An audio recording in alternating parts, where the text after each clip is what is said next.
Shalom. Shalom. Ya, kita sudah membaca Yakub, sekarang The Living Bible akan membaca berikutnya, karakter berikutnya adalah Yusuf. Kalau Yusuf ini adalah seseorang yang bekerja kepada orang lain dengan excellent, orang yang pandai, orang yang berhasil, padahal startnya dia bahkan dari budak. Tuhan itu memang ahli yang mengubahkan dari yang paling minus, yang paling hancur, dari yang paling tidak berharga menjadi seperti Yusuf, menjadi orang yang nomor 2. Ayo kita pelajari bagaimana Tuhan bisa mengubahkan seperti dari air menjadi anggur. Jadi sebentar lagi kita akan membaca Mulai dari tanggal 7 Oktober sampai dengan 20 Oktober kita akan menikmati series The Living Bible, Ada Apa Dengan Yusuf. Saya percaya kalian semua akan diberkati. Kita semua sudah diberkati dengan pembacaan ketika Abraham, Petrus, Yakub, dan saat ini kita akan mempelajari tentang Yusuf, anak daripada Yakub. Saya percaya setiap kita akan diperdalam, benar-benar setiap hati kita akan diperbarui bagaimana hatinya seorang Yusuf ketika menghadapi setiap tekanan dalam hidupnya, tapi dia tetap bisa memilih untuk mengampuni dan mendapatkan kemenangan di akhir hidupnya. Jangan lewatkan untuk membaca dengan rutin, dengan series Ada Apa Dengan Yusuf.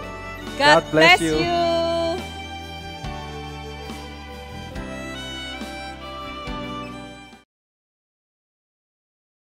Shalom, nama saya Andreas Xiao dari C185. Saya senang sekali dengan adanya The Living Bible ini karena membuat saya lebih semangat, lebih disiplin lagi dalam merenungkan firman-Nya siang dan malam.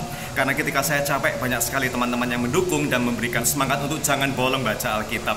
Ayo, saya mengundang kalian semua yang belum bergabung karena saya percaya komunitas yang baik bisa merubah kebiasaan yang buruk. Kalau kalian sudah lama tidak baca Alkitab, saya percaya dengan mengikuti The Living Bible, kalian bisa lebih semangat lagi untuk merenungkan firman-Nya siang dan malam. Tuhan Yesus memberkati kalian semua. God bless you.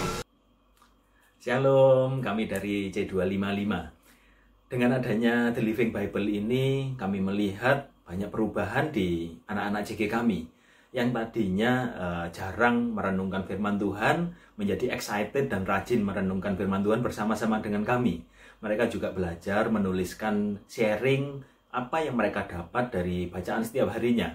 Dari sharing yang mereka tulis itu, ada beberapa dari mereka yang menjadi sadar yang selama ini mereka mengandalkan dirinya sendiri, mereka menjadi tersadar untuk mengandalkan Tuhan. Yang tadinya fokusnya pada kelemahannya, menjadi fokusnya pada firman Tuhannya. Kami melihat ketika mereka mulai mendekat pada Tuhan, ketika mereka mulai bergantung pada Tuhan, karakter mereka mulai diubahkan. Ketika karakternya dirubahkan, kehidupan masa lalunya pun ikut dihancurkan. Kami pribadi pun merasakan dan melihat wow, begitu luar biasanya Tuhan, dan semakin mengagumi Tuhan dan tidak tahan untuk tidak mengasihi Dia lebih lagi. Yuk, kami mengajak jangan lewatkan kegerakan ini, kegerakan The Living Bible ini kita jalani bersama-sama, kita belajar bersama-sama dengan penuh semangat. Salam Revival. Shalom, saya Johan dan istri saya Natania dari CGP54. Kami ingin men-sharingkan tentang apa yang kami dapatkan dari kisah kehidupan Yakub. Yakub adalah seorang yang sudah mencuri hak kesulungan dari kakaknya Esau, tetapi di Kejadian 28 ayat 14, Tuhan memberikan janjinya kepada Yakub, di mana keturunannya akan menjadi seperti debu di bumi, dan melalui kehidupan Yakub dan keluarganya akan memberkati bangsa-bangsa. Di sini bisa kita pelajari bahwa Tuhan adalah Tuhan yang sungguh murah hati dan Tuhan yang tidak melihat kepada masa lalu kita. Dan saya juga belajar dari Yakub ini, Tuhan itu maha adil. Yakub tak harus menanggung konsekuensi dari kesalahan-kesalahan yang dilakukan, tetapi karena Yakub tetap mengandalkan Tuhan, maka Tuhan tetap menyertai Yakub. Mari kita tetap mengikuti The Living Bible karena banyak hal bisa kita pelajarin dari tokoh-tokoh di Alkitab. Tuhan Yesus memberkati. Halo semua. Halo. Nama saya Purnama. Saya Andi. Hari ini kita mau ngomong tentang Yakub. Nah, ada beberapa hal yang kita mau pelajari dari Yakub. Yang pertama, Yakub itu adalah seorang yang perseverance dan hardworking. Jadi dia benar-benar bekerja keras untuk mendapatkan apa yang sudah menjadi bagian dari dia. Menurutku yang kedua, Yakub itu berusaha melakukan dengan kuasanya dia sendiri, kemampuan dia sendiri, sampai Tuhan mematahkan dia, menyentuh pinggulnya sehingga dia depend totally berserah penuh kepada Tuhan, menyerahkan hidupnya, dan dia menjadi seorang bangsa yang besar, seorang Israel. Itu yang kami pelajari dari Ada Apa dengan Yakub. See you next time. We love you 5,000. We love you 5,000. Shalom, nama saya Francis dari J41. Lewat Living Bible ini, saya mengalami zaman Roh Kudus ketika saya membaca Esau dan Yakub, di mana itu berkenaan dengan pergumulan dan karakter saya selama bertahun-tahun terakhir ini. Oleh sebab itu, saya mengajak semua untuk sama-sama baca The Living Bible. Tuhan Yesus memberkati. Shalom, aku Marina dari CKJ 185. Dari series Ada Apa dengan Yakub ini banyak sekali yang aku dapatkan, terutama yaitu bahwa Yakub, orang pilihan Tuhan, adalah manusia biasa yang punya banyak kelemahan, sama seperti kita. Namun itu tidak membuat Tuhan berhenti memanggil Yakub. Tuhan tetap menyertai dari masa awal Yakub mengenal Tuhan hingga akhir hidupnya, di mana dia diberkati Tuhan dengan luar biasa. Aku mau mengajak kita semua yang belum ikut The Living Bible, yuk kita sama-sama belajar dari tokoh-tokoh Alkitab yang aku percaya akan bisa direlevankan dengan kehidupan kita sehari-hari dan pastinya akan sangat berkati. God bless you.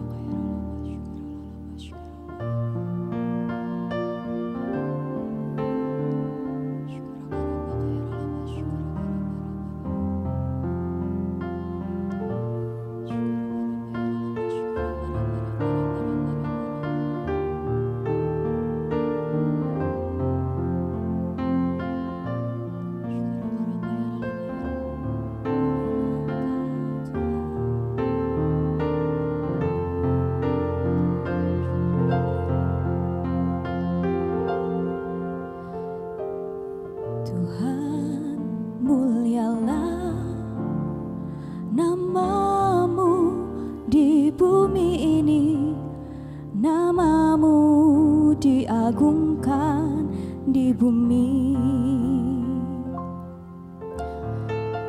Kemuliaan-Mu di surga mengatasi bintang.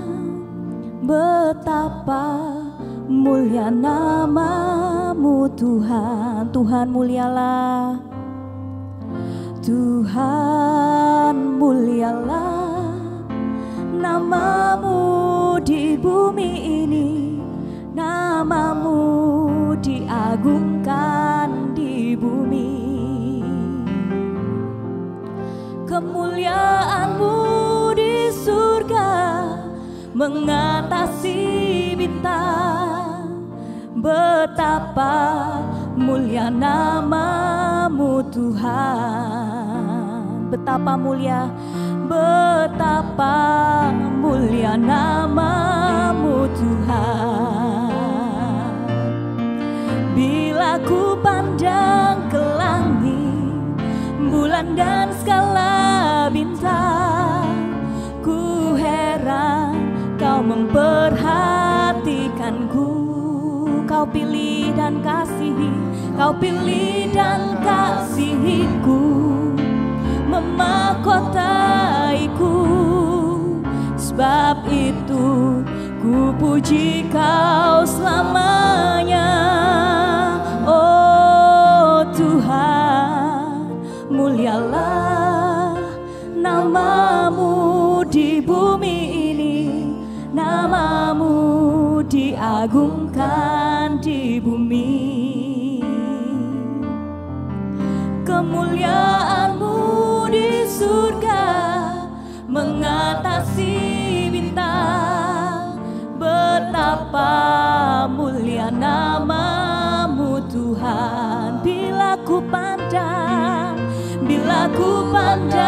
ke langit, bulan dan segala bintang, ku heran Kau memperhatikanku.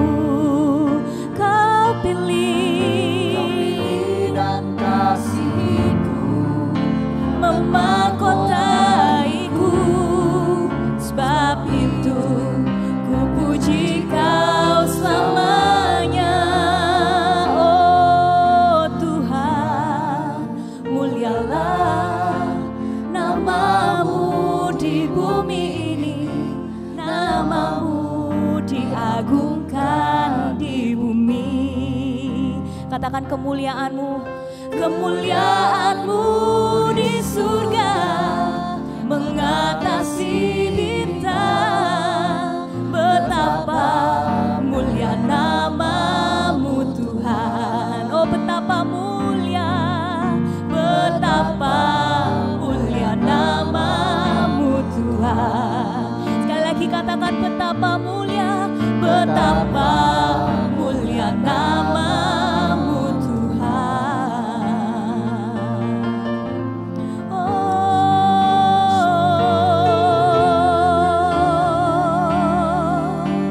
betapa mulia Engkau Tuhan. Engkau memperhatikan setiap kami Tuhan. Janji-janji-Mu atas setiap kami tidak ragukan Engkau. Shikira karabaka ya ralama ya ralama ya ralama syangkara papa papa papa papa papa shikira ralama syangkara. Seperti Engkau berjanji kepada Abraham, Ishak dan Yakub Tuhan. Janji-Mu itu tak berkesudahan, janji-Mu itu ya dan amin. Shikira karabaka ya ralama Shikira laba kaya ralaba shikira papa papa kaya ralamo. Engkau Allah kami yang besar, Engkau Tuhan kami yang ajaib. Almighty God. Shikira kara papa papa papa shikira kara para. Mari kita sama-sama mengagungkan Dia, kita membesarkan. Oh ya Allah segala raja, Engkau Allah yang maha besar, Engkau yang mulia, Engkau Yesus yang selalu membuat kami terpesona dengan setiap karya-karya-Mu Tuhan, dengan keajaiban-Mu, dengan perbuatan-Mu. Engkau mempesona setiap kami ya Tuhan. Shikiara raralaba kaya ralaba syangkara papa kaya ralarara. Mari sama-sama dengan saya katakan, Kau Allah yang besar, ajaib, Engkau mulia. Kau Allah yang besar, ajaib dan mulia. Kau Yesus yang selalu membuatku terpesona. Segala pujian bagimu ya Tuhan. Hanya Kau yang layak, yang layak ku agungkan. Sekali lagi Kau Allah yang besar, Kau Allah yang besar, ajaib dan mulia.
Hanya Engkau yang kami tinggikan Tuhan Yesus.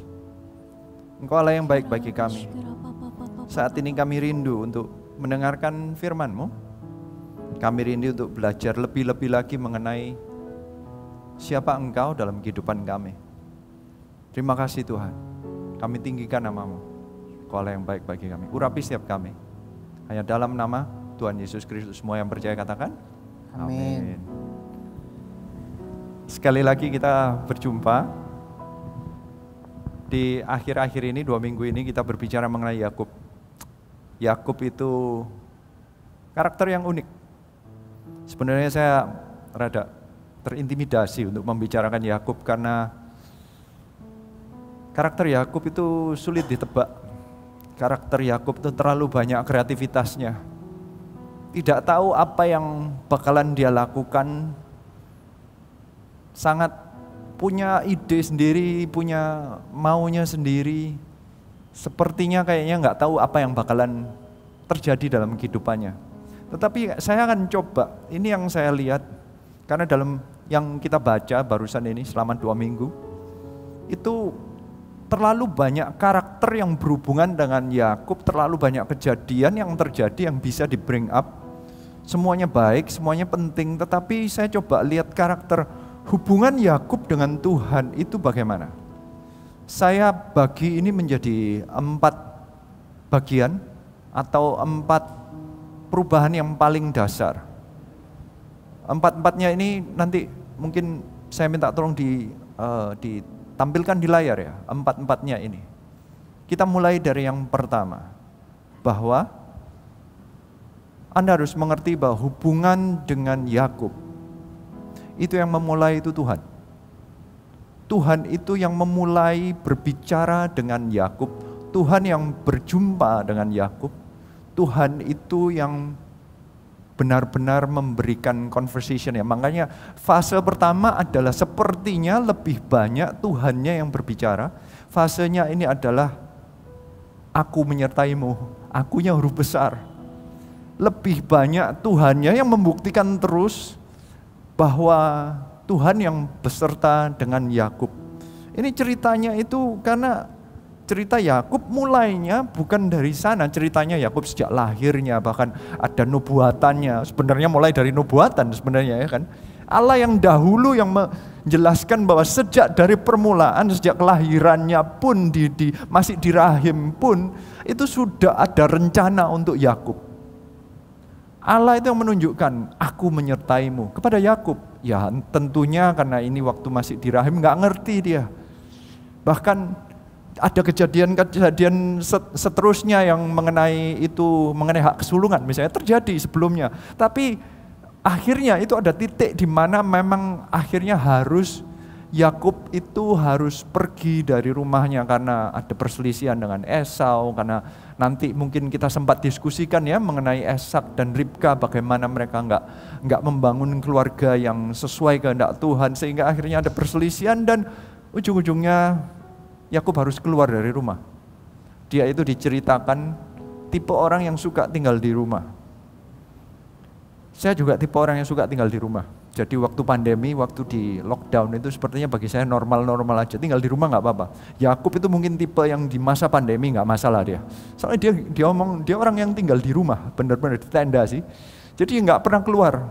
Yang stres itu mungkin Esau, karena dia selalu keluar, ya kan? Nggak boleh keluar, dia yang pusing.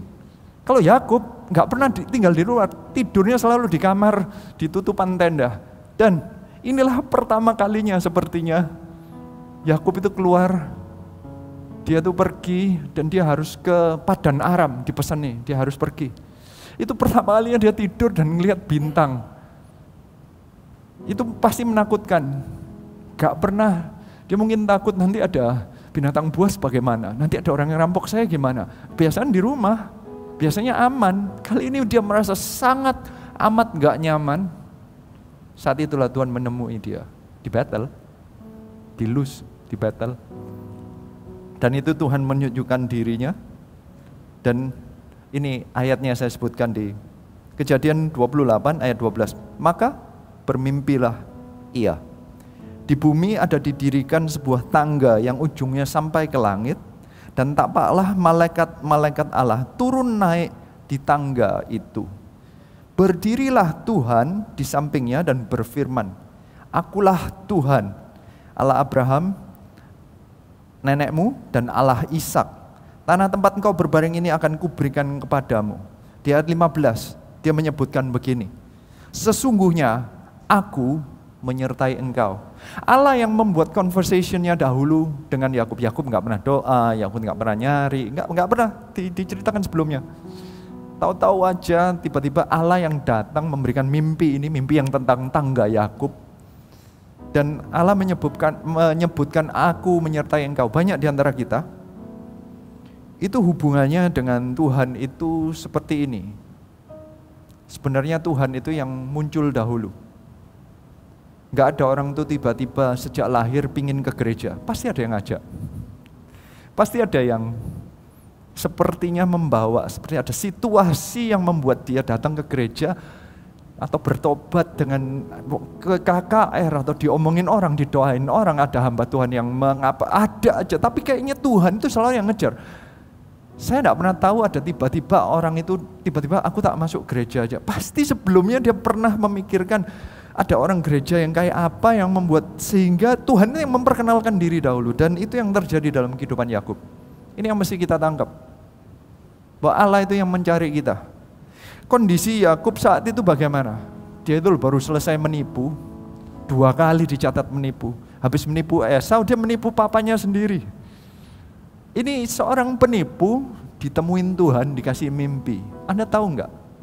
Tuhan itu menyelamatkan Anda waktu Anda masih berdosa. Tuhan itu datang di dalam satu KKR, berjumpa dengan Anda, membuat Anda bertobat saat Anda masih berdosa. Yakub pun kondisinya enggak sebaik itu. Tuhan datang dan Tuhan yang membuktikan, Tuhan yang menunjukkan, aku menyertai engkau. Tapi herannya ya, tapi ya memang sewajarnya ya. Yakub itu masih ngomongnya begini loh, aku akan membuat engkau menjadi Allahku jika engkau nanti memberkati aku, membuat aku bisa kembali ke rumah papaku lagi, nanti aku akan bayar perpuluhan. Seperti kayak jika engkau tunjukkan loh, yang datang itu loh Tuhan duluan, tapi kok jadi sebenarnya janji itu kelihatannya bagus, tapi sebenarnya kok kayaknya kok sok rohani ya. Emangnya Tuhan butuh perpuluhan Yakub? Wong yang memberkati ya Tuhan. Emangnya gara-gara perpuluhan Yakub kah Tuhan menemui Yakub? Yakub sudah ditemuin saat belum punya apa-apa, masih bawa tongkat saja, tidak punya apa-apa sama sekali. Yakub sudah ditemuin seperti ini. Akulah Tuhan, Allah Abraham, nenekmu, Allah Ishak, dan sudah dijanjikan semua. Sebenarnya Allah itu Allah yang sangat baik. Siapa yang percaya katakan amin. Layak enggak Yakub itu mendapatkan perjumpaan dengan Tuhan? Enggak. Layak enggak kita itu menerima janji Tuhan? Enggak juga. Layak enggak Yakub mendapatkan semua janjinya? Waktu itu Yakub sudah berangkat dengan tumpangan tangan janji, hak kesulungan, berkat. Kelihatannya semua, tapi dia orang yang enggak layak. Kita itu dapat janji. Hak kesulungan kita itu dalam Tuhan Yesus Kristus. Tangga Yakub itu Tuhan Yesus menyebutkannya bahwa itulah dia, yaitu Tuhan Yesus. Kita menerima Tuhan Yesus, menerima yang terbaik dari Tuhan. Itu kita gak layak loh padahal. Allah yang berkata, aku menyertai engkau. Tapi masih gak nangkep. Yakub masih menganggapnya sebagai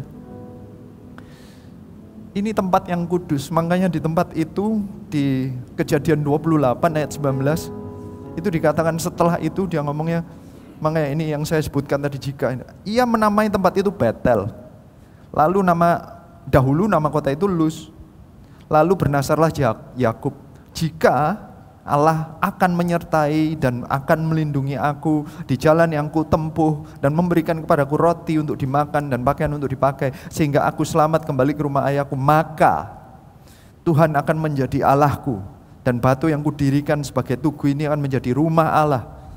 Dari segala sesuatu yang kau berikan kepadaku akan kupersembahkan 1/10 kepadamu. Perpuluhan itu ada sejak Yakub. Bukan di Maleaki, kita mungkin banyak tahunya di Maleaki. Yang pertama kali menyebutkan 1/10 itu ternyata adalah Abraham Yakub. Jadi perpuluhan itu sudah lama, tapi apakah ini yang dibutuhkan Tuhan? Enggak. Tuhan itu yang dengan sadar orang yang enggak sempurna ini, enggak usah nurutin ini, Tuhan tetap berkata bahwa aku menyertai engkau. I am with you.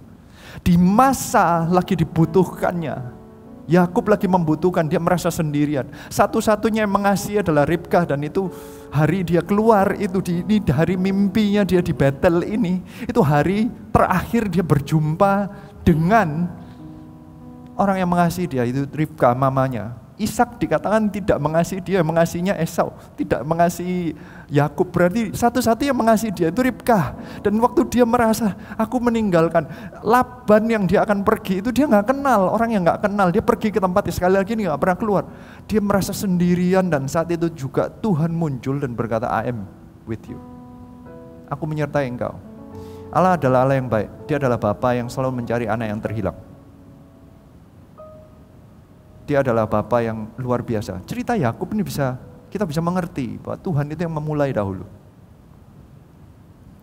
Setelah itu dia lewat 20 tahun. 20 tahun yang ceritanya juga unik. Cerita Yakub itu unik-unik. Ceritanya 20 tahun dia menikah.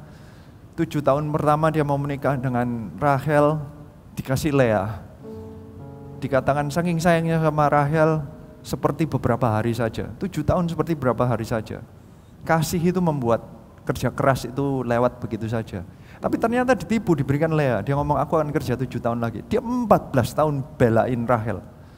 Sampai lewat begitu saja. Dia itu orang yang sangat setia sebenarnya. Apa benar setia? Makanya dia itu ada sifat setianya tapi suka bohongin orang. Jadi dia setia apa enggak ya? Yakub ini saya ini paling nggak bisa dipegang orang ini. Kemana sih? 20 tahun dia menipu orang, menipu Esau, menipu papanya. Dia ditipu-tipu oleh Laban. Sepertinya ada tabur tuainya juga. Dia melewati banyak hal. Setelah 20 tahun, ada satu titik dia yang terakhir 6 tahun bekerja untuk gajinya dia. Jadi selama ini dia nggak nerima upah. 14 tahun nggak terima upah. 6 tahun saja terakhir dia melakukannya dan dia mendapatkan hal yang luar biasa. Dan tiba-tiba ada ayat yang dimana Tuhan yang datang lagi. Di tengah-tengah cerita mengenai Laban itu tidak pernah ada kata-kata Yakub mengucap syukur pada Tuhan, Yakub membangun altar, Yakub berdoa, Yakub minta Tuhan, enggak pernah, nol, tidak pernah ada. Tiba-tiba Tuhan dahulu yang muncul kemudian, dan dia berkata demikian di Kejadian 31 ayat 3. Dikatakan, lalu berfirmanlah Tuhan kepada Yakub, pulanglah ke negeri nenek moyangmu dan kepada kaummu, dan aku akan menyertai engkau. Setelah 20 tahun of silence, tidak ada hubungan sama sekali. Tapi di tengah-tengahnya selalu tetap ada berkat Tuhan. Dan memang terbukti bahwa Allah menyertai dia. Tiba-tiba ada ayat ini, pulanglah ke negeri nenek moyangmu, aku akan menyertai engkau. Ini yang kedua, fase kedua. Fase pengertian mengenai aku akan menyertai engkau. Yang pertama, level pertama tadi, aku menyertai engkau, I am. Ini yang kedua, ini adalah aku akan menyertai engkau. Apakah Yakub bisa percaya kalau Tuhan cuma memberikan janji aku akan? Beda kan? Kalau Tuhan ngomong janji aku ada, itu berarti selalu kayak kelihatan terus berkatnya, penyertaannya kelihatan sekarang. Kalau aku akan, itu belum kelihatan penyertaannya, dan Tuhan cuma janji aja. Dia harus mengambil keputusan dengan janji aku akan. Karena kalau pulang dari negeri, itu Padan Aram atau tempatnya Laban ke tanah Kanaan itu kira-kira 600 km. Kalau sehari jalan 10 itu 60 hari. Itu kalau jalannya cepat, kalau jalannya pelan, kalau bawa anak dan apa-apa itu bisa-bisa mungkin 90 hari, 3 bulan. Kalau bawa itu migrasi yang luar biasa, benar-benar terjadi yang luar biasa. Dan akhirnya dia itu ngambil keputusan untuk ya, karena apa? Tuhan itu memperkenalkan diri ini 31 ayat 13. Kata-katanya begini, akulah Allah yang di Betel. Itu, di mana engkau mengurapi tugu dan di mana engkau bernasar kepadaku, maka sekarang bersiaplah engkau, pergilah dari negeri ini dan pulanglah ke negeri sanak saudaramu. Saya nggak tahu apakah Yakub itu ingat apa nggak nasarnya. Saya nggak tahu, Anda sendiri pernah nggak bernasar sama Tuhan? Mungkin loh nggak percaya, mungkin loh dulu Anda pernah gitu. Aku pasti melayani engkau Tuhan. Kalau engkau, selalu ada kan gitu ya. Aku nanti akan memberikan ini Tuhan. Kalau engkau berkati aku, pasti itu nasar sepertinya. Anda mungkin belum tentu ingat. Anda tahu nggak? Tuhan itu selalu ingat. Ini 20 tahun lewat, Tuhan itu tetap ingat. Hati-hati ya menasar ya, jangan janji sembarangan. Tuhan lo yang datang padamu. Tuhan gak butuh janjinya, tapi kalau engkau berjanji, Tuhan pasti ingat. Karena Tuhan gak pernah lupa. Anda yang sering lupa. Yakub pun mungkin lupa, kayak nasar. Anda tahu gak, itu perpuluhan gak pernah dicatat di Alkitab bahwa dia memberikan perpuluhan. Gak pernah. Gak pernah, dia cuma janji dan dilewatin. Apakah Tuhan marah? Enggak juga sih. Tapi ini bukan artinya konsepnya saya bilang bahwa tidak, jangan perpuluhan. Perpuluhan itu menunjukkan bahwa engkau itu mengucap syukur bahwa ini adalah benar-benar semua berkatmu itu dari Tuhan. Itu adalah deklarasi iman ya. Tapi ini saya cuma ngomong bahwa ini apakah Tuhan itu Tuhan peraturan? Enggak. Tuhan enggak pernah menuntut. Tuhan itu adalah Tuhan yang datang dahulu. 2 kali dalam fase kehidupannya Yakub. Itu bukan Yakub yang datang minta-minta loh ya. Bukan Yakub yang kayaknya merengek-rengek atau Yakub yang gedor-gedor Tuhan. Enggak, Tuhan yang selalu mencari. Anda harus mengerti ini.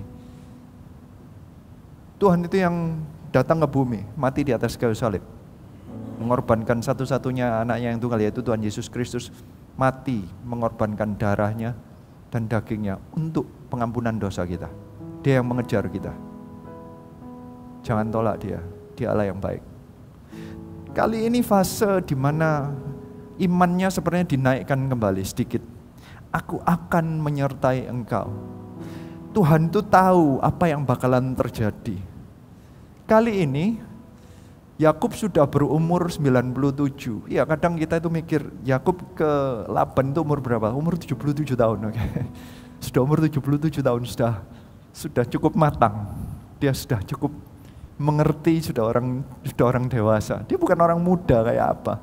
Dia balik dari sana, dia sudah punya kekayaan, ada domba dan sudah menikah dengan dua istri, anaknya sudah ada 11 waktu itu.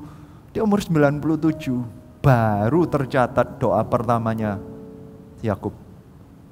Selama ini dia gak pernah datang kepada Tuhan.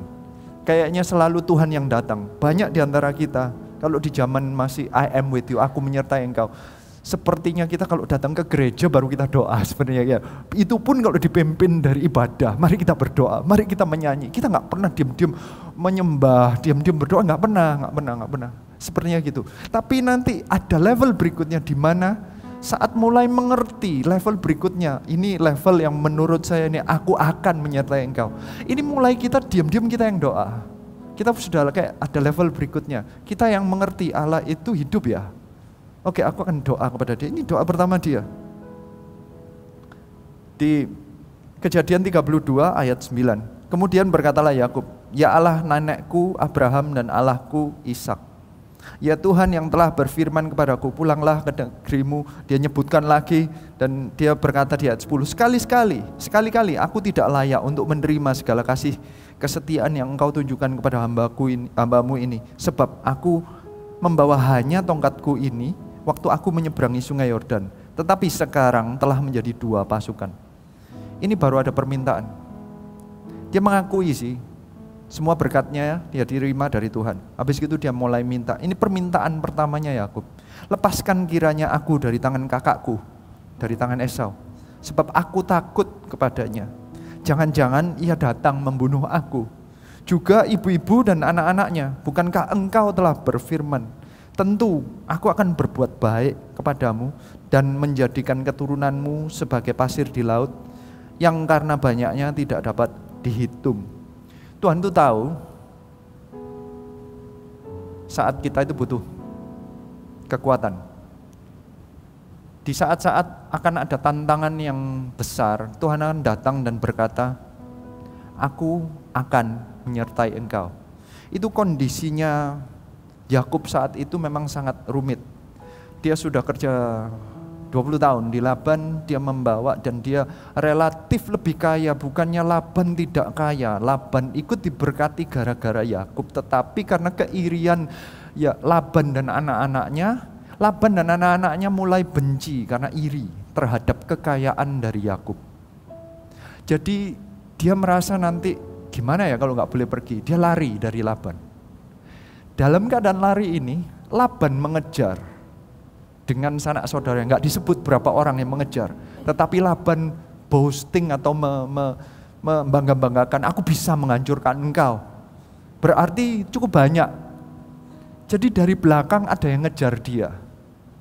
Ini kondisinya di tengah-tengah. Di belakang ada yang ngejar dia, di depan ada Esau yang pernah mengancam untuk membunuh dia. Yakub benar-benar di tempat yang terjepit. Yakub akan menghadapi tantangan dan Tuhan menjanjikan, aku akan menyertai engkau. Tuhan tahu ke depan itu ya apa yang akan dihadapi oleh Yakub. Dan Tuhan menjanjikan, aku akan menyertai engkau. Dan akhirnya kalau saya mau lihat ke depan itu, Laban dari belakang itu dengan sengaja datang untuk mengancam mau membunuh sebenarnya atau mau rebut kembali. Kita nggak tahu tujuannya Laban apa, tapi khusus persis di hari persis mau ketemu dengan Yakub, Tuhan itu memberikan mimpi. Tuhan menunjukkan bahwa dari janjinya Tuhan akan itu terjadi benar-benar. Laban itu nggak jadi mengapa-ngapakan Yakub hanya karena ada mimpi dari Tuhan. Benar-benar diatur oleh Tuhan, bukan karena kehebatan Yakub, bukan karena strategi Yakub, tapi benar-benar dari Tuhan. Bukan hanya itu, setelah itu ada janjinya, ditutup pintunya dari belakang, kan ada janji, apa namanya itu tempatnya tadi? Jedath, Galen ya, apa itu kayak Laban dengan Yakub itu janji sejak ketemu itu. Jegar Sahaduta. Kok kayak Sansekerta gitu ya. Itu ada tempat yang janjian. Itu sebenarnya janji, artinya tempat itu ya, ada titik, ada batasan. Kalau Yakub melewati batasan ke sana, Laban berhak membunuh. Sebaliknya kalau Laban melewati itu, Yakub berhak membunuh. Berarti itu pintu belakangnya ditutup. Berarti nowhere to go. Yakub harus menuju ke arah sana. Dan tahu waktu dia dengar kabar, dari depannya dia, Esau datang dengan 400 army, bahasa Inggrisnya. An army of 400. Apa perasaannya? Di tengah-tengah itu makanya Tuhan tahu ini yang akan dihadapi oleh Yakub, dan Tuhan sudah berkata, aku akan menyertai engkau. Tuhan itu baik, tapi bukan janji itu. Banyak sekali kejadiannya, ada Mahanaim yang Tuhan menunjukkan ada 2 army, ada Peniel di mana Tuhan bergulat dengan dia yang namanya diganti, tapi buktinya adalah ternyata Esau yang membawa 400 itu waktu berjumpa malah merangkul Yakub. Saya nggak tahu itu memang Esaunya yang baik dan mengampuni setelah 20 tahun. Memang orangnya mengampuni, tapi memang pengampunan itu mendatangkan senyuman sih. Tapi apakah sama kayak Laban diproses dahulu di belakang? Kita nggak pernah tahu, karena Tuhan itu selalu berjanji, aku akan. Nggak pernah diceritakan dari sisi Esaunya, tetapi yang pasti begitu ketemu langsung dirangkul. Tapi kenapa kalau memang tujuannya mau merangkul kok bawa 400? Apakah di tengah-tengahnya ada mimpi-mimpi, ada mungkin yang dilihat Esau itu pasukannya dia bukan sendirian, tapi pasukan yang dilihat oleh Yakub di Mahanaim ya, bahasanya apa? Mahanaim ya, Mahanaim yang dia melihat malaikat. Apakah yang dilihat itu kalau tentaranya lebih banyak jadi 400 buat apa? Saya nggak ngerti. Tapi yang pasti akhirnya terjadi. Allah itu ternyata menyertai. Allah itu setia. Allah itu benar-benar, tapi nggak selesai di situ. Karena ini fasenya itu masih banyak. Ternyata kehidupan Yakub nggak berhenti di situ. Ternyata dia itu nantinya sampai ketemu di Sekem misalnya. Ini ceritanya memang banyak ya. Yakub itu ceritanya panjang banyak poin-poinnya. Tapi saya mau cuma jelasin. Ternyata aku akan menyertai engkau itu terjadi terus di mana ceritanya Yakub kemanapun dia pergi. Di Sekem dia ternyata anaknya membunuh orang Sekem, sehingga orang sekelilingnya pasti marah terhadap keluarganya Yakub. Ternyata Tuhan menyertai, ada the terror of God mengikuti dia sehingga nggak ada yang berani menyentuh dia. Saya percaya itu yang terjadi terus. Semua itu karena pertolongan Tuhan. Bukan hanya itu, masih ada dia melewati. Yang disayangi oleh Yakub itu adalah Rahel. Dia sudah kehilangan mamanya karena mamanya sudah dia balik sudah nggak ada, mamanya sudah meninggal. Jadi yang dia sayangi tinggal satu sebenarnya, Rahel. Dan itu pun Rahel pun mati waktu melahirkan anaknya yang terakhir yaitu Benyamin. Jadi dia kehilangan. Di tengah-tengah kehilangan ini pun Allah tetap menyertai dia karena dia bisa melewatinya. Bukan hanya itu, nanti dia akan kehilangan Yusuf karena begitu Rahel mati, dia memindahkan kayaknya sayangnya kepada Yusuf. Bahkan di cerita Yusuf nanti kelihatan bahwa Yusuf ini adalah anak yang paling disayangi oleh Yakub. Dan anak yang paling disayangi ini pun hilang. Dia sangka mati saat itu. Itu nanti ceritanya ya. Next kita akan Yakub. Kok sudah saya ngomongin ya? Ya, next kita akan baca mengenai Yakub. Nah, mengenai Yusuf ya sih, Yakub Yusuf mirip. Ya, dia kehilangan Yusuf pun dia bisa melewatinya. Bahkan setelah itu, waktu itu ada kelaparan, dia bisa melewatinya. Di tengah-tengah kelaparan itu pun dia seperti kehilangan seluruh anaknya karena nanti di titik waktu mau mencari makanan, anak-anaknya seluruh ke-11-11-nya termasuk Benyamin yang waktu Yusuf sudah nggak ada, Benyamin yang paling disayangi. Akhirnya 11-11-nya harus ke Mesir, jadi dia tinggal sendirian lagi. Dan dia cuma berpegang kepada satu pengertian mengenai Tuhan, yaitu Tuhan, aku akan menyertai engkau. Tuhan akan menyertai dia. Dia pegang itu. Ternyata dia berubah. Puluhan tahun lewat. Dari umur 97 akhirnya dia harus pergi ke tempat lain lagi. Dia harus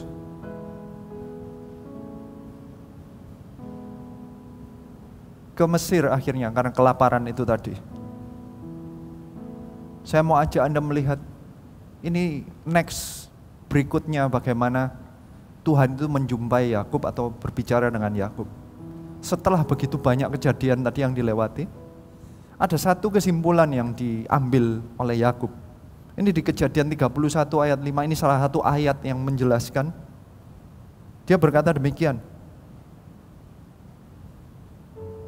31 ayat 5. Lalu ia berkata kepada mereka, telah kulihat dari muka ayahmu bahwa ia tidak lagi seperti yang sudah-sudah padaku, tetapi Allah ayahku menyertai aku.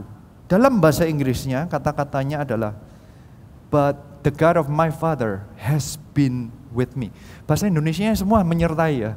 Tapi kalau dalam bahasa Inggris jelas kelihatan bahwa ini adalah masa lampau. Selama ini Allahku menyertai aku. Dia ngomongnya dia ngomongnya adalah Allah ayahku. Ini penting sih. Dari tadi tolong perhatikan Mbak. Dia selalu menyebutnya adalah Allah Abraham, Allah Ishak. Dia nyebutnya Allah ayahku.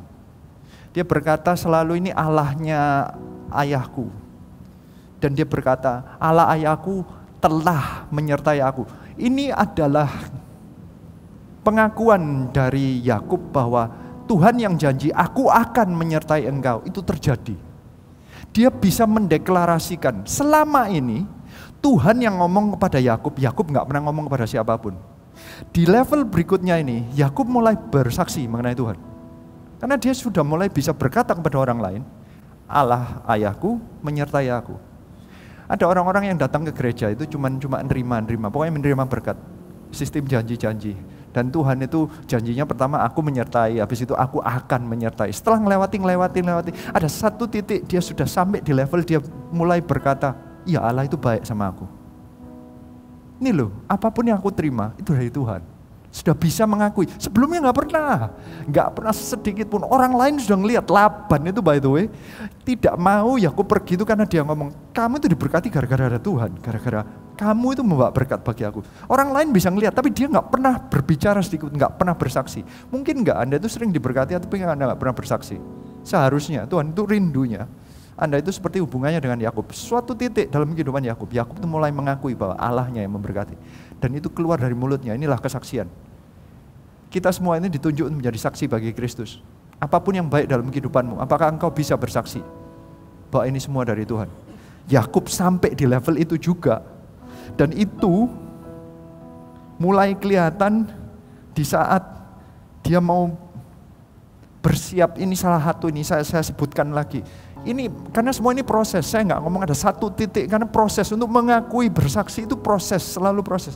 Dari tahun ke tahun, dari muncul, setiap kali muncul ada penyertaan Tuhan dia bersaksi, dari muncul ada penyertaan Tuhan dia bersaksi. Di Kejadian 35 ayat 3 dikatakan, marilah kita bersiap pergi ke Betel, aku akan membuat mezbah di situ. Bagi Allah yang telah menjawab aku pada masa kesesakanku dan yang telah menyertai aku di jalan yang kutempuh. Ini ingat tadi saya berkata bahwa umur 97 dia berdoa pertama, dia minta Tuhan lepaskan aku dari ketakutanku mengenai Esau. Itu ya, begitu takutnya sampai dia di Manaheim Peniel, itu benar-benar stresnya Yakub banget dan dia akuin Allah itu menjawab doanya dia. Dia bersaksi lagi mengenai Tuhan menjawab.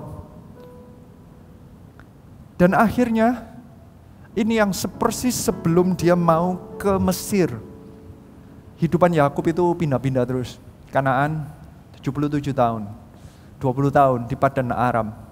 Dia balik lagi ke Kanaan sampai umur 130 tahun.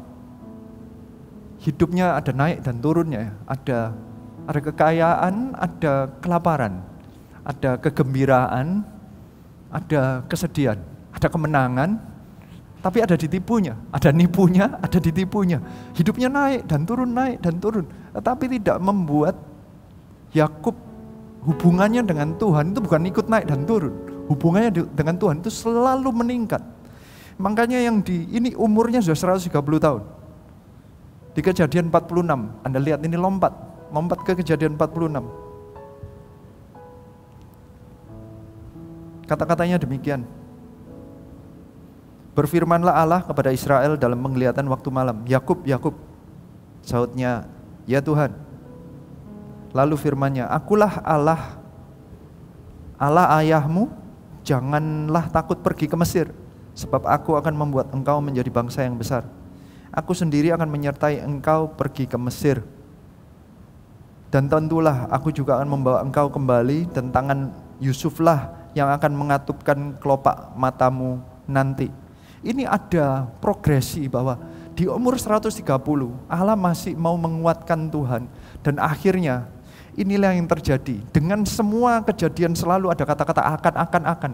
Akhirnya Yakub mencapai progresi yang menurut saya ini progresi yang terakhir. Tadi kan dia sudah bisa mengakui bahwa Allah telah menyertai aku, telah menjawab doaku. Dan ini progresi yang terakhir. Progresi yang terakhir adalah Yakub bisa berkata demikian, Tuhan akan menyertai kamu. God will be with you. Dari tadi yang pertama, Allah yang berbicara, I am with you, I will be with you. Yang ketiga, Yakub mulai berbicara, Tuhan telah ada dalam hidupku. God has been with me. Dia menceritakan mengenai kehidupannya diri sendiri, mengenai Tuhan. Yang keempat, dia bisa berkata ini, God will be with you. Ini lain lagi ini.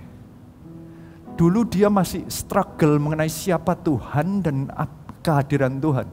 Suatu saat dia mengakui memang Tuhan hadir dan penyertaannya nyata. Yang terakhir, dia bisa memberikan penyertaan Tuhan ini kepada orang lain. Dia bisa mewariskan. Dia bisa memberkati orang lain. Dahulu dia bingung dengan berkatnya sendiri, bingungnya dengan struggle-nya sendiri mengenai dirinya sendiri.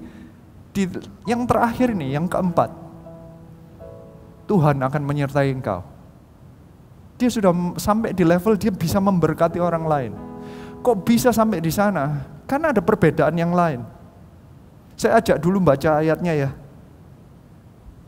Di Kejadian 48 ayat 21, ini kata-kata di mana dia berkata bahwa Allah akan menyertai kamu.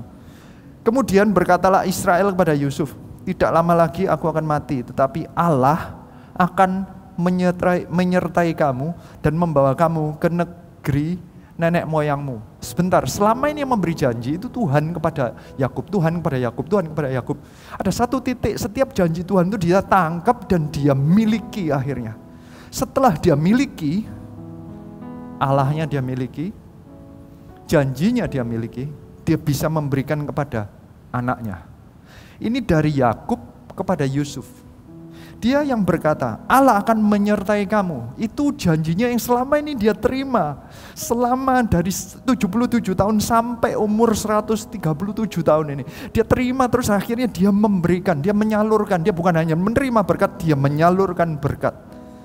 Dia bisa berkata, Allah akan menyertai kamu. Begitu luar biasanya, sampai kata-katanya adalah, ini bedanya, tadi saya sebutkan sedikit. Selama ini janjinya itu dikatakan bahwa Allah kalau memperkenalkan diri, akulah Allah Abraham, Allah Ishak, Allah ayahmu. Dia pun kalau ngomong kepada orang lain, Allah ayahku, Allah nenek moyangku, Allah Abraham, Allah Ishak. Selalu ngomongnya kayak begitu. Tapi ada satu titik, dia tidak lagi menyebutnya nama, ini Allah ayahku. Dia nyebutnya lain. Saya ajak Anda lihat ini. Kejadian 49 ayat 24. Saya lompatnya memang langsung ya, karena ya mau menceritakan 14 pasal kalau dalam waktu beberapa menit memang sulit ya. Ini progresi yang menurut saya luar biasa. Kejadian 49 ayat 24. Ini di dalam doanya kepada anaknya Yusuf, dia berkata demikian. Namun panahnya tetap kokoh dan lengan tangannya tinggal liat. Oleh pertolongan yang maha kuat, pelindung Yakub. Oleh sebab gembalanya gunung batu Israel. Sudah bukan lagi Allahnya Abraham atau Allahnya Ishak. Dia langsung nyebutnya, karena dia punya dua nama, Yakub dan Israel. Dia gak nanggung-nanggung, dua-duanya disebut. Dia ngomong, yang maha kuat pelindung Yakub. Oleh sebab gembalanya gunung batu Israel. Dia menyebutkan apa arti Allah bagi dirinya. Dia sudah memiliki Allahnya. Mungkin enggak selama ini? Dalam kehidupan kekristenanmu, engkau selalu berkata demikian. Ini kan Allahnya pendetaku. Ini kan terjadi di dalam kejadiannya. Itu loh yang bicara itu loh. Yang kesaksian itu, yaitu Allahnya dia. Mungkin enggak kita selalu berkata bahwa ya itu kesaksian janjimu, itu kejadianmu, itu Allahmu. Kita sering menjauh-jauhkan Tuhan dari kita. Yaitu memang mungkin progresinya ya. Satu titik saya berdoa kalian semua progresinya tumbuh sama seperti Yakub yang bisa memiliki. Sekarang Allahnya adalah Allahnya Yakub sendiri. Allah yang maha kuat. Itu bukan hanya kepada Abraham dan Ishak, tetapi kepada Yakub sendiri. Yang menjadi gembala, itu gembalanya bukan gembalanya Ishak, gembalanya Abraham lagi, tapi gembalanya Israel sendiri. Saya rindunya kalian semua sudah menangkap bahwa ini semua, Allah itu Allah yang personal. Anda harus memiliki Allahmu. Jesus is your personal God, your personal Savior. Ini bukan Allahnya gereja, bukan hanya Allahnya Pastor Philip, bukan Allahnya kami yang ada di tempat ini, tetapi Allahmu. Janji yang diberikan kepada Abraham, Ishak, dan gereja Tuhan, itu juga janjimu. Banyak di antara kita loh ya, tapi visi 1000 gereja 1 juta murid itu kan miliknya gereja. Selama ini janjinya juga janjinya Abraham, tapi ada satu titik janjinya sudah dimiliki oleh Yakub, makanya Yakub bisa memberikan janji itu kepada Yusuf. Dia bisa meneruskannya. Dia sudah memilikinya. Janjinya bukan lagi janjinya Abraham, bukan janjinya Ishak. Janjinya adalah miliknya dia. Visinya adalah visinya dia. Kalau visinya sudah jadi milikmu, itulah saatnya engkau bisa memberkati orang lain. Saya rindunya kalian mau dipakai Tuhan. Saya rindunya kalian juga menangkap visi Allah. Allah adalah Allahmu. Janji Allah adalah janjimu. Urapan Allah adalah urapanmu. Dengan engkau memilikinya, your personal God, your personal vision, dan akhirnya your personal anointing, engkau sudah mengambil ini. Visinya adalah visimu, engkau bisa memberkati orang lain. Dari sanalah, makanya dari Yakub sudah meledak. Dari Yakub langsung menjadi negara bangsa, karena Yakub sudah bisa memiliki dan bisa memberikan kepada anaknya. Dia bisa menyerahkan, menyebarkan dari sana. Saya percaya kita semua akan mengalami progresi ini. Saya nggak berharap Anda waktu hampir mati aja baru menangkap, tetapi ini progresi yang menjadi contoh. Yakub itu menjadi contoh progresinya. Mungkin Allah yang mendatangi engkau dulu. Dia berkata, aku menyertai engkau. Nanti progresinya adalah Tuhan berjanji, aku akan menyertai engkau dalam segala fase kehidupanmu. Dalam tantangan, dalam kesedihan, Allah akan ada. Nanti kalau Anda sudah menangkap dan lewat, Anda bisa berkata, iya Allah itu baik. Engkau bisa mulai bersaksi kepada orang, God has been with me, Allah telah menyertai aku. Dan bukan hanya itu, bukan masalah penyertaan, janjinya sudah Anda tangkap. Dan Tuhannya sudah Anda tangkap sebagai Tuhan Anda sendiri. Bukan hanya Tuhannya orang lain, bukan hanya Tuhannya gereja, bukan hanya Tuhannya orang itu, tapi Tuhan Anda sendiri. Tuhannya Tuhan Anda, janjinya janji Anda, urapannya urapan Anda. Dari sana Anda bisa serahkan kepada orang lain. Dari situlah lahir bapak-bapak rohani yang baru. Keluargamu bisa diteruskan, janjinya ke anak-anakmu, bisa diteruskan kepada anak-anak rohanimu. Saya rindu itu yang terjadi kepada Anda. Dan saya percaya cerita ini masih banyak. Dari fase-fase yang lain saya rindu, kita akan diskusi barengan, kita akan diskusikan bersama dengan narasumber yang di sini, yang nantinya akan memunculkan banyak fase yang lain. God bless you. Wow, menarik sekali ya. Ko Adrian bisa mengulas gitu perjalanan kerohanian dari Yakub ya. Saya beneran baru pertama kali mendengar ulasan ini, baru buka matanya. Ya, saya rindunya kita semua juga punya pengalaman yang sama seperti Yakub. Jadi benar-benar makin mengenal dan menangkap dan mengadopsi akhirnya. Yes. Bukan hanya Tuhannya, tapi visinya, janjinya, sehingga nantinya akhirnya kita bisa menjadi bukan hanya menerima warisan, tapi memberikan warisannya. Amin. Menyalurkan warisannya. Amin. Tapi kok hidupnya Yakub ini kan penuh dengan pergumulan di dalam 14 hari kita baca. Ya, dan ini kita perhatikan dimulai dari perselisihannya dengan Esau. Sebenarnya ini salahnya siapa sih? Dia dengan hubungannya dengan Esau ini. Apakah bisa dihindari atau gimana? Ya, diomong salahnya siapa, kita bukan datang untuk menghakimi, untuk mencari kesalahan, tapi kita belajar dari apa yang terjadi. Yes. Menurut saya ada kelemahan dalam kehidupan keluarga Ishak dan Ribka, karena ada ayatnya yang menyebutkan bahwa Ishak mengasihi Esau karena daging buruannya. Sedangkan Ribka mengasihi Yakub itu aja sudah kelihatan itu kayak satu keluarga 4 orang 2 kubu. Anda harus mengerti bahwa ini keluarga yang diberkati Tuhan. Mereka bukan, ini keluarga di ayat-ayat sebelumnya Ishak disebut orang yang kaya, bahkan sangat kaya. Berarti ini orang yang bukan bingung mengenai berkat atau apa, tapi bagaimana mengelola berkatnya. Gara-gara pengelolaannya, pengaturannya menurut saya tidak imbang, tidak jelas. Ini cuma 4 orang, tapi kayak ada 2 kubu langsung. Pisahnya karena suami dan istri tidak sepakat. Papa tidak dengan jelas atau bapaknya tidak dengan jelas bagaimana mengaturnya. By the way, memang rada ribet karena Anda harus ingat bahwa Yakub dan Esau ini kembar. Oh iya. Saya baru sadar. Twin, lahirnya di hari yang sama. Di hari yang sama. Kalau diomongin tua mana? Sama ya? Iya. Tapi ayat Alkitab kan berkata bahwa Esau dianggap lebih tua by berapa second, ya kan? Hanya by beberapa. Nah, mungkin ini yang menimbulkan. Yakub mungkin merasa tua mana? Esau yang dianggap lebih tua. Loh, yang benar umur sama kalau ditanya. Tuh KTP sama kan gitu loh. Kan ditunjukin lo yang umur sama. Kenapa dia yang harus dapat gitu? Makanya rebutan kali ya. Gak pernah diperjelas kali sama Ishak. Ya ini salah satunya. Ishak itu mungkin tipe bapak yang diam. Sedangkan Ribka itu tipe ibu yang sangat dominan ya. Anda ingat waktu by the way Ribka itu dicari sama pembantunya Abraham. Yang nyari itu bukan atas inisiatif Ishak. Jadi Ishak itu orang yang tinggal di rumah nyantai, kawin nggak apa-apa, kawin nggak apa-apa gitu kayak. Ya mungkin diem aja. Dulu makanya kalau mau dikorbankan Abraham, ayo duduk, ya nggak apa-apa gitu kayak nyantai aja gitu. Orang yang diem aja. Tapi itu kalau jadi pemimpin dan diem, nggak pernah berdiri, nggak pernah make a statement, nggak pernah mengatur. Akhirnya inilah yang terjadi.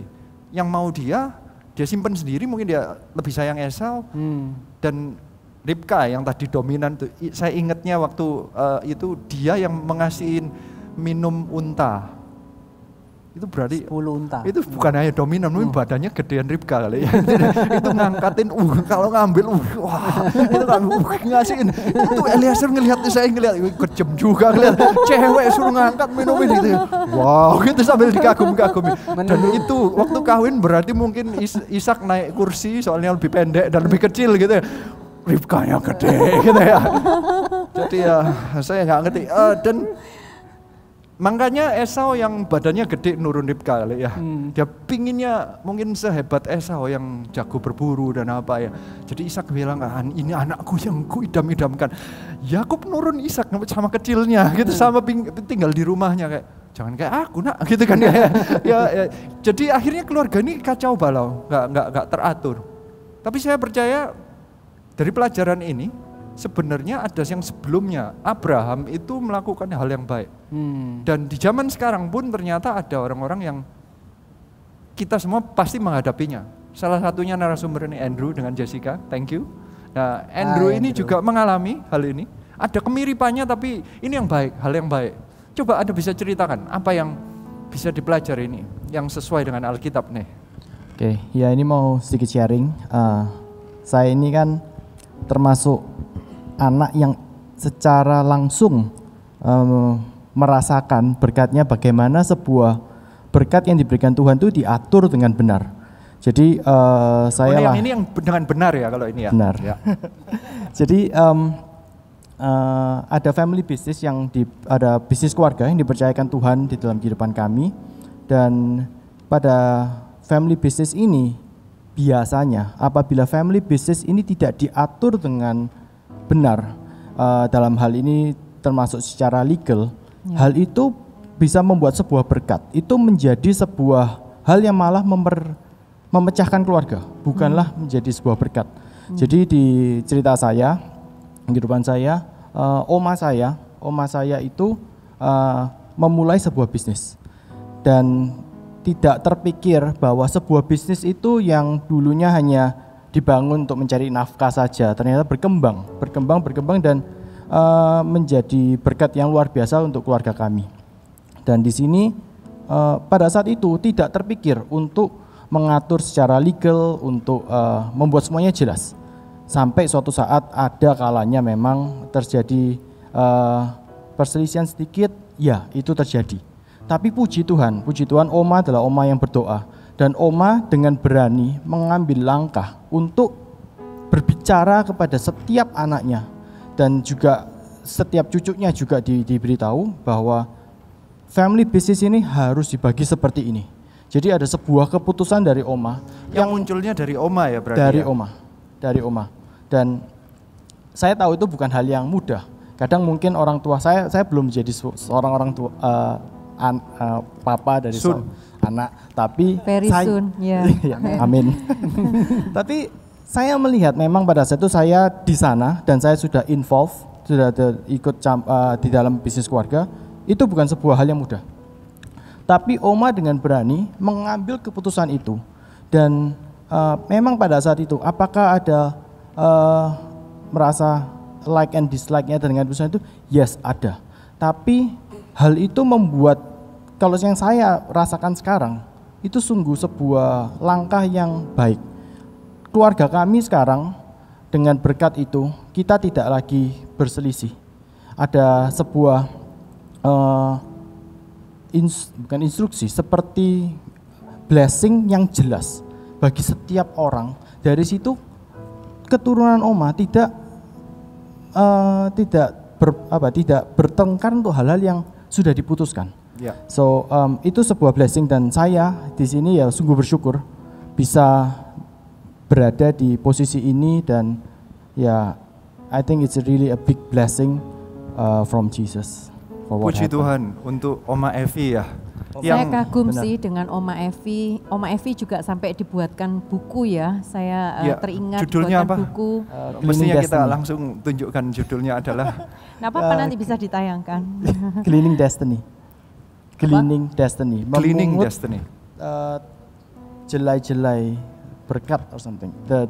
Judulnya adalah Cleaning Destiny.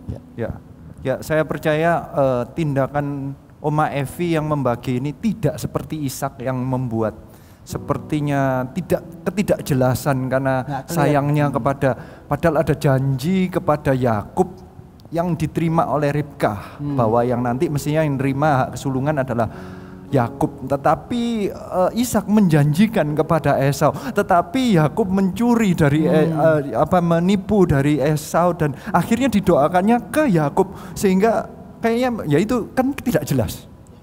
Nah, Oma Evi kayaknya menjelaskan sama seperti yang ini loh. Ini Oma Evi itu menjalankan firman Tuhan yang dilakukan oleh Abraham. Ada kemiripannya di Kejadian 25 ayat 5. Mulai dari ayat 5 dikatakan Abraham memberikan segala harta miliknya kepada Ishak, tetapi kepada anak-anaknya yang diperoleh dari gundi-gundinya ia memberikan pemberian. Kemudian ia menyuruh mereka masih waktu ia hidup meninggalkan Ishak anaknya dan pergi ke sebelah timur, ke tanah timur. Jadi Abraham mengatur waktu masih hidup, anaknya menerima apa, yang mana, siapapun diberikan pemberian semua, diatur area dan pemberiannya, kayak job desk-nya dan apanya secara legal kayaknya diatur dengan jelas. Itu membuat meskipun Ishak dan Ismail itu bukannya yang kayak baik-baik banget, tetapi kayak pertengkarannya tidak sampai persaingan seperti Yakub dan Esau. Yakub dan Esau itu mestinya di jalur yang sama, lebih sama. Ishak sama Ismail itu lebih jauh. Mestinya lebih susah untuk menerima Ismailnya karena Ismailnya keluar duluan lagi gitu ya, kayaknya jauh beda gitu. Itu lebih parah, tapi Abraham bisa menyelesaikan padahal itu sulit. Luar biasa. Jadi dia benar-benar mengatur dengan baik, dan saya mengucap syukur karena sampai sekarang firman Tuhan itu ini kita mesti tangkap arti rohaninya dan kita pelajari yang baik, dan ternyata ada keluarga-keluarga yang bisa melakukannya. Dan tapi saya percaya berkat yang paling besar yang Anda terima adalah takut akan Tuhannya. Yes, ya. Oma Evi. Ya, itu yang Oma benar-benar tanamkan di kehidupan kami sekeluarga, bahwa takutlah akan Tuhan dan hiduplah dengan penuh integritas dan selalu berdoa kepada Tuhan. Ya, saya rasa itu yang menurut saya yang harus kita paling pelajarinya. Ini paling tidak keluarga ini takut akan Tuhannya tetap nurun juga sih. Tapi ya daripada kayak Ishak, mending kayak Abraham yang lebih rapi. Kita belajar, ayo kita lebih rapikan apa yang kita bakalan wariskan. Jangan wariskan pertengkaran, tapi lebih baik kita wariskan. Jadi pelajaran buat kita untuk mempersiapkan masa depan anak-anak kita juga. Kita mesti belajar sama luar biasa firman Tuhan itu ya. Jangan lupa anak-anak rohani juga ya, ya, dipersiapkan juga. Oh iya. Apanya? Anak-anak rohani juga dibagi. Oh iya, anak-anak rohani. Dari Bapak di surga nanti ya. Tapi berarti kalau saya tarik kesimpulan antara Oma Evi sama Ishak berarti padahal Ishak juga membagikan, cuman mungkin katanya kok Adrian masih nggak jelas, blur gitu ya. Dan mungkin karena tipenya Ishak yang agak kurang declare, dia orang yang terlalu diam mungkin apa. Lantas kalau Oma Evi mencoba untuk tadi seperti memberitahu masing-masing gitu ya, mendamaikan, sedangkan Ishak mungkin nggak ngapa-ngapain setelah tahu Esau dan Yakub. Ya kayak membiarkan yang terjadi. Kalau dicuri ya dicuri gitu, kayak kalau sudah terlanjur ditipu ya sudah. Dia nggak menenangkan Esau, nggak apa, dibiarin bertengkar cuma pergi gitu kayak daripada bertengkar karena dia mungkin tetap sukanya sama Esau, dia sendiri kecewa. Ya kalau dia ngomong kecewa, ya mungkin ya saya bisa bayangin ini. Sorry ya, tak kasih noda ya, diambil sama dia. Ini bukan papanya yang memutusin, ngerti gak? Bukan orang tua yang memutusin, lah diambil sama dia. Sorry ya, nggak tak kasih ya. Kan berarti kan nyalain, dia Ishak itu melepaskan tanggung jawab. Kayak, loh kalau sudah diambil oleh Yakub, ya kamu nggak dapet. Makanya Esaunya kayak, loh berarti ini gara-gara Yakub ya. Kalau kalau misalnya Ishak itu bilang gini, enggak, memang seharusnya begini, sudah tak berikan ke Ishak. Yakub, sudah tak berikan ke Yakub. Sorry Esau, ini yang untuk kamu, gitu loh. Kayak harus jelas gitu loh. Bukan karena diambil oleh Yakub, tapi the buck stops at Ishak mestinya. Itu kan the buck stops atau keputusannya berhenti di Oma Evi, gitu loh kayaknya. Bukan kayak mempertengkarkan, oh sorry ya sudah diambil anak kedua, jadi kamu nggak tak kasih ini. Ya kan ya bikin orang marah kan gitu. Ya mungkin karena itu ya. Jadi ini bedanya. Ada harga yang harus dibayar. Tadi katanya susah ya. Memang susah. Pasti ngomongnya sendiri-sendiri itu susah ya. Ya pasti. Ya pasti ada challenge khusus lah untuk Oma ya. Nggak ikut ngalami aja mungkin kayak kerasa betapa beratnya ya, apalagi oma yang menghadapi itu secara personal ya. Ya kita harus belajar karena seharusnya kita belajar itu dan nanti kita juga harus melakukan itu kepada anak-anak kita. Tapi kok setelah Yakub ini didoakan, diberkati oleh Ishak, tapi kita lihat hidup dia itu malah rasanya menyedihkan gitu loh. Sebenarnya apa sih hak kesulungan ini? Begitu pentingkah itu hak kesulungan? Hak kesulungan itu zaman sekarang artinya apa? Dulu artinya dapat 2 kali secara fisik dan kayak megang nama belakangnya atau jadi kayak meneruskan janji dan apa ya, pokoknya ini kayak lainnya lewat sini gitu loh, yang utama jadi kepala keluarga dari seluruh yang lain gitu. Kalau zaman sekarang, kalau menurut saya kesulungan ini adalah kasih karunia Tuhan, janji keselamatan. Semua janji-janji Tuhan melalui Tuhan Yesus Kristus, yaitu anak sulung dari Tuhan ini. Ya. Itu kita terima melalui Tuhan Yesus Kristus. Jadi hak kesulungan itu penting enggak? Ya, karena di dalam saat kita menerima hak kesulungan, yaitu saat kita berkata aku mau menerima Tuhan Yesus Kristus, kita menerima hak kesulungan, kita mendapatkan janjinya, mendapatkan urapannya, mendapatkan segalanya. Makanya bagi Tuhan itu penting, makanya waktu Esau menolak, itu sepertinya ibaratnya berarti sepertinya engkau menolak Tuhan Yesus Kristus. Menolak apapun yang rohani, menolak apapun yang janji Tuhan, kayak dia nggak dianggap. Dalam bahasa Indonesianya katanya Esau menjual hak kesulungannya demi sepiring makanan, sepiring kacang merah. Bahasa Inggrisnya itu katanya despise, hak kesulungan. Despise itu seperti membenci. Hak kesulungan itu artinya adalah apapun yang ada janji Abraham yang akhirnya melalui Tuhan Yesus Kristus itu, kalau kita menolak Tuhan Yesus Kristus, makanya kita membenci Tuhan Yesus Kristus. Makanya ada ayat yang berkata God loves Jacob, God hates Esau. Karena bukan membenci Esau-nya, tapi membenci siapapun yang membenci Tuhan Yesus Kristus, anak sulungnya. Segala yang ikut dengan anak sulungnya ini semua haknya. Itu kalau menolak kasih karunia Tuhan, menolak berkat Tuhan, menolak kerohanian, ya itulah makanya disebut Esau itu cabul, penuh kedagingan. Dia tidak mau memikirkan yang rohani, hal-hal yang rohani, apapun yang dari Tuhan. So hak kesulungan itu sangat penting. Tapi saya percaya, makanya hak kesulungan itu bukan mengenai fisik, karena hak kesulungan yaitu sesuatu yang ada di dalam Tuhan. Kayaknya Elliot dan Debbie ini, thank you ya, mau kesini. Mereka punya cerita yang ada kemiripan juga sama Yakub juga. Anda juga memikirkan mengenai hak kesulungan juga gitu ya. Coba ceritakan coba. Ya, ceritanya Yakub sama Esau ini ada kemiripan ya sama kehidupan saya. Jadi saya dari kecil itu kan udah ditinggal sama papa. Nah, dia punya keluarga baru. Jadi tapi saya di sini saya ini posisinya sebagai anak sulung. Nah, tapi saya nggak pernah dapat fasilitas-fasilitas yang seharusnya didapat oleh anak-anak sulung. Bahkan saya ini harus tinggal susah berdua sama mama, dan kalau saat pandemi kayak gini, ya saya nggak tahu sih kehidupan papa dengan adik tiri saya sekarang bagaimana, tapi saya yakin kehidupan mereka fine-fine saja di masa pandemi ini, karena ya mereka termasuk orang yang sukses seperti itu. Nah, justru di masa-masa seperti ini saya harus mengalami, saya dan istri kita harus mengalami kesusahan finansial yang cukup dalam sampai jadi kita baru mulai usaha. Nah, usaha ini baru aja mulai, terus tiba-tiba masuk ke pandemi. Jadi kita sampai nggak tahu, aduh ya apa ya, udah baru mulai, belum penghasilannya masih belum gimana, tapi ada kejadian seperti ini.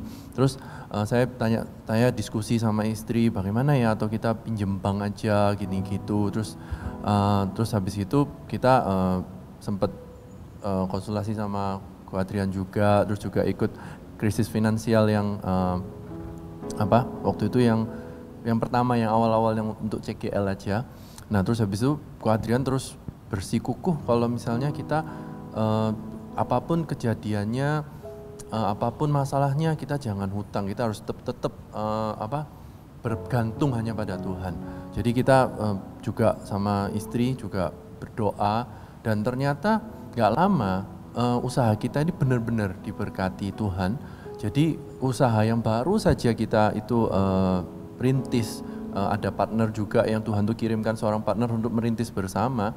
Nah itu tiba-tiba sama Tuhan dilipat gandakan sampai 5 sampai 6 kali lipat dan kita tuh sampai nggak perlu pinjam di masa pandemik ya, di masa pandemi dan kita di tengahnya itu sebenarnya kita masih ada hutang sama saudara dan saat ini kita sudah bisa membayar hutang itu pada saudara. Jadi walaupun saya nggak dapat secara fasilitas anak sulung itu secara fisik, tetapi aku percaya ketika kan di dalam keluarga juga saya termasuk yang awal-awal mengenal Tuhan. Nah aku percaya bahwa berkat yang Tuhan berikan itu jauh lebih berharga daripada berkat fisik yang mungkin aku dapat secara fisik gitu. Tapi karena aku ini dapat berkat yang tidak terlihat dan itulah yang tetap bisa membuat aku bertahan walaupun di masa pandemi yang banyak orang bilang susah seperti itu. Kayaknya mirip banget dengan ceritanya. Karena setahu saya Esau itu secara di dalam ceritanya kalau saya baca ulang ini Esau itu jauh lebih mapan daripada Yakub. Yakub itu harus pergi cari kerja sendiri gitu ya kayaknya ya. Sedangkan yang terima kelihatannya yang terima hak kesulungan itu adalah Yakub. Tapi kalau secara fisik kelihatannya kayak Esau yang lebih mapan. Tapi di titik-titik di mana yang dibutuhkan Yakub selalu ditolong Tuhan. Dan itu yang terjadi pada Anda ya. Amin. Ya, ternyata hak kesulungan itu munculnya waktu Anda sudah nggak punya bantuan dari tempat lain. Selama Anda setia kepada Tuhan, saat itu juga muncullah penyertaan Tuhan. Ya, amin. Yes. Anda tinggal setia padahal sudah kepepet ya, hampir aja Anda berhutang ya, benar ya? Sebenarnya udah masuk hutang sih. Sudah masuk hutang. Tapi bukan hutang yang hampir hutang usaha, tapi maksudnya iya. Hutang untuk kehidupan sehari-hari. Hutang untuk makan kok. Iya. Ya separah itu ya sudah ya. Tapi ternyata dari sana dengan meningkatnya itu Anda sekarang sudah nggak perlu hutang sama orang ya? Enggak. Sudah keluar dari hutang? Ya sudah. Puji Tuhan. Puji Tuhan, Tuhan luar Jadi biasa benar-benar dahsyat. sama kayak Yakub juga akhirnya sepertinya kayak utang sama Laban dan akhirnya dia keluar, dia sudah independen ya? Iya. Secara keuangan ya? Bagaimana menyesakkan saat itu, waktu pandemi itu, kehidupan kalian? Kalau untuk sampai menyesakkan mungkin pada saat itu, ya pada saat itu ada tambahan lagi, mungkin istri saya bisa. Ya pada saat itu bukan hanya apa ya, berapa bulan sudah kita alami kesulitan finansial, tapi di saat yang bersamaan itu mulai awal tahun, kira-kira itu mama mulai sakit dan pas ketika pandemi itu mulai sekitar bulan Maret saya ingat itu mama masuk rumah sakit dan sejak itu keluar masuk terus rumah sakit dan biaya yang dikeluarkan tuh luar biasa karena nggak ada asuransi juga gitu. Oh, nggak ada jadi udah saya stres mama sakit kayak nggak tahu sakitnya apa, tambah lama tambah apa ya kayak nggak ada harapan. Terus pulang rumah juga lihat dia juga wah jalan buntu semua gitu. Jadi benar-benar kayak apa ya kayak ya semacam kayak hampir tidak ada pengharapan, cuma bisa nangis sama Tuhan aja tiap hari kayak gitu. Penuh sesak dan kapan itu yang waktu ikut apa krisis finansial?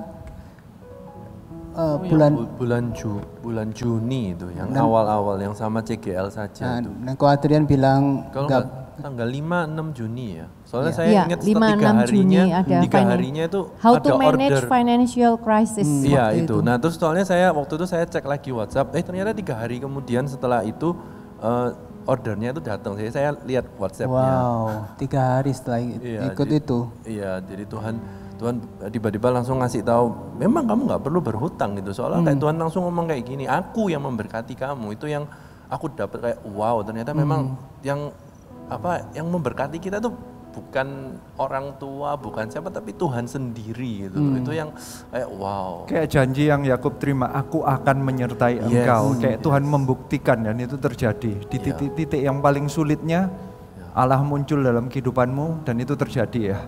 Saya diceritain sih dengan lengkap bisnisnya mereka waktu itu pertolongan dari Tuhan dan menurut saya benar-benar dan tidak bisa ditolak maupun diragukan bahwa itu benar-benar datang dari Tuhan karena Tuhan, bisnisnya ini bisa pas momennya itu ya munculnya yang dibutuhkan di masa pandemik ini gitu loh. Kayak Tuhan benar-benar ngasihkan hikmat kepada mereka, bisnis masuk ini gitu loh. Dan begitu banyak orang-orang yang order di luar dugaan mereka, sampai mereka harus mendatangkan produknya itu dalam jumlah yang besar, dan kami diceritain dan bagaimana luar biasa. Gak perlu utang tetap bisa terbiayai, benar ya? Karena bayar itu yang luar biasa. Iya betul, soalnya yang buat luar biasa itu adalah customer ini adalah customer baru yang belum kenal kita, tapi dia berani mempercayakan uangnya kepada kita. Jadi mereka itu sudah istilahnya bayar full, dan akhirnya kita tuh barangnya telat datang juga, dan mereka tetap percaya. Jadi kayak wow, kayak itu benar-benar grace-nya Tuhan yang nggak pernah bisa aku bayangkan dan pikirkan, sesuatu yang tidak pernah kita bayangkan, pikirkan, itulah yang terjadi memang. Biarlah kita bersama-sama berkata, Allah telah beserta dengan engkau ya. Sama kayak Yakub sudah bisa bersaksi di depan orang ya. Amin. Allah itu baik, luar biasa. Dan itu dengan bisnis ini mereka bisa menutup hutang-hutang yang sebelumnya yang mereka lakukan gitu. Diselamatkan benar-benar mereka dari Praise the Lord. Krisis keuangan. Puji Tuhan. Luar biasa. Thank you. Saya juga kagum dengan apa yang dialami oleh Yakub. Ketika Yakub keluar dari orang tuanya, dia tuh hanya membawa sebuah tongkat. Tapi ketika dia kembali ke rumah orang tuanya, leluhurnya, tempat leluhurnya itu, dia kembalinya dengan 2 pasukan. Diberkati dengan luar biasa kehidupan Yakub di sini. Dan di sini juga ada narasumber yang mengalami hal ini. Bermula dari tongkat, tapi Tuhan melipat kali gandakan hingga 2 pasukan itu diberikan ketika Allah menyertai dalam hidupnya. Silakan Jessica menyaksikan kebaikan Tuhan. Iya, jadi ceritanya waktu itu setelah saya lulus kuliah, saya pulang dari Australia, balik ke Surabaya. Setelah itu, jujur saya pulang, saya nggak tahu mau ngerjain apa. Karena waktu di Australia juga belum ada pengalaman bekerja kayak gitu. Waktu itu juga pekerjaan keluarga nggak mungkin saya teruskan. Dan pada saat itu keadaan keuangan keluarga memang nggak sebaik sebelumnya. Setelah 1 bulan menganggur, saya berdoa gitu. Saya bilang sama Tuhan, saya nggak bisa kayak gini terus. I want to be useful. Saya mau menjadi anak yang berguna, yang juga bisa membantu keluarga. Ya.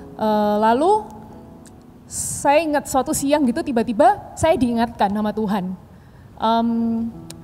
Sesuatu ide yang ada hubungannya dengan art and design dan juga personalization, karena saya suka hal yang personalized pada saat itu. Jadi saya memutuskan ya udah, tanpa pengalaman, tanpa juga sekolahnya juga bukan bidang itu, saya memutuskan untuk ya udah saya mau coba untuk mengerjakan ini. Dan Tuhan itu begitu ajaib, karena di saat saya memutuskan untuk mencoba, untuk mau mengerjakan ini, Tuhan menyediakan orang yang membantu saya untuk memproduksi dan juga untuk memarketingkan. Wow. Jadi saya tahu setiap langkah yang saya ambil di dalam pekerjaan baru ini, saya tahu ada Tuhan di sana. Ada pertolongan Tuhan, ada tangan Tuhan di sana. Dan orderan datang begitunya, bergulir sebulan demi bulan, bulan demi bulan.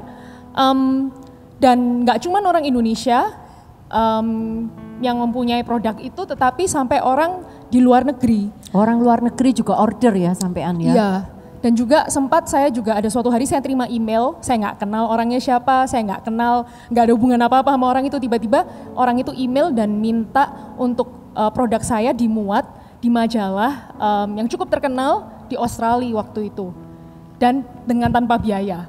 Jadi saya tahu semua itu free publicity. Wow. Iya. Dan saya tuh semua itu karena pertolongan Tuhan, dan semenjak itu juga kayak the growth has been growing so much sampai 20 kali lipat.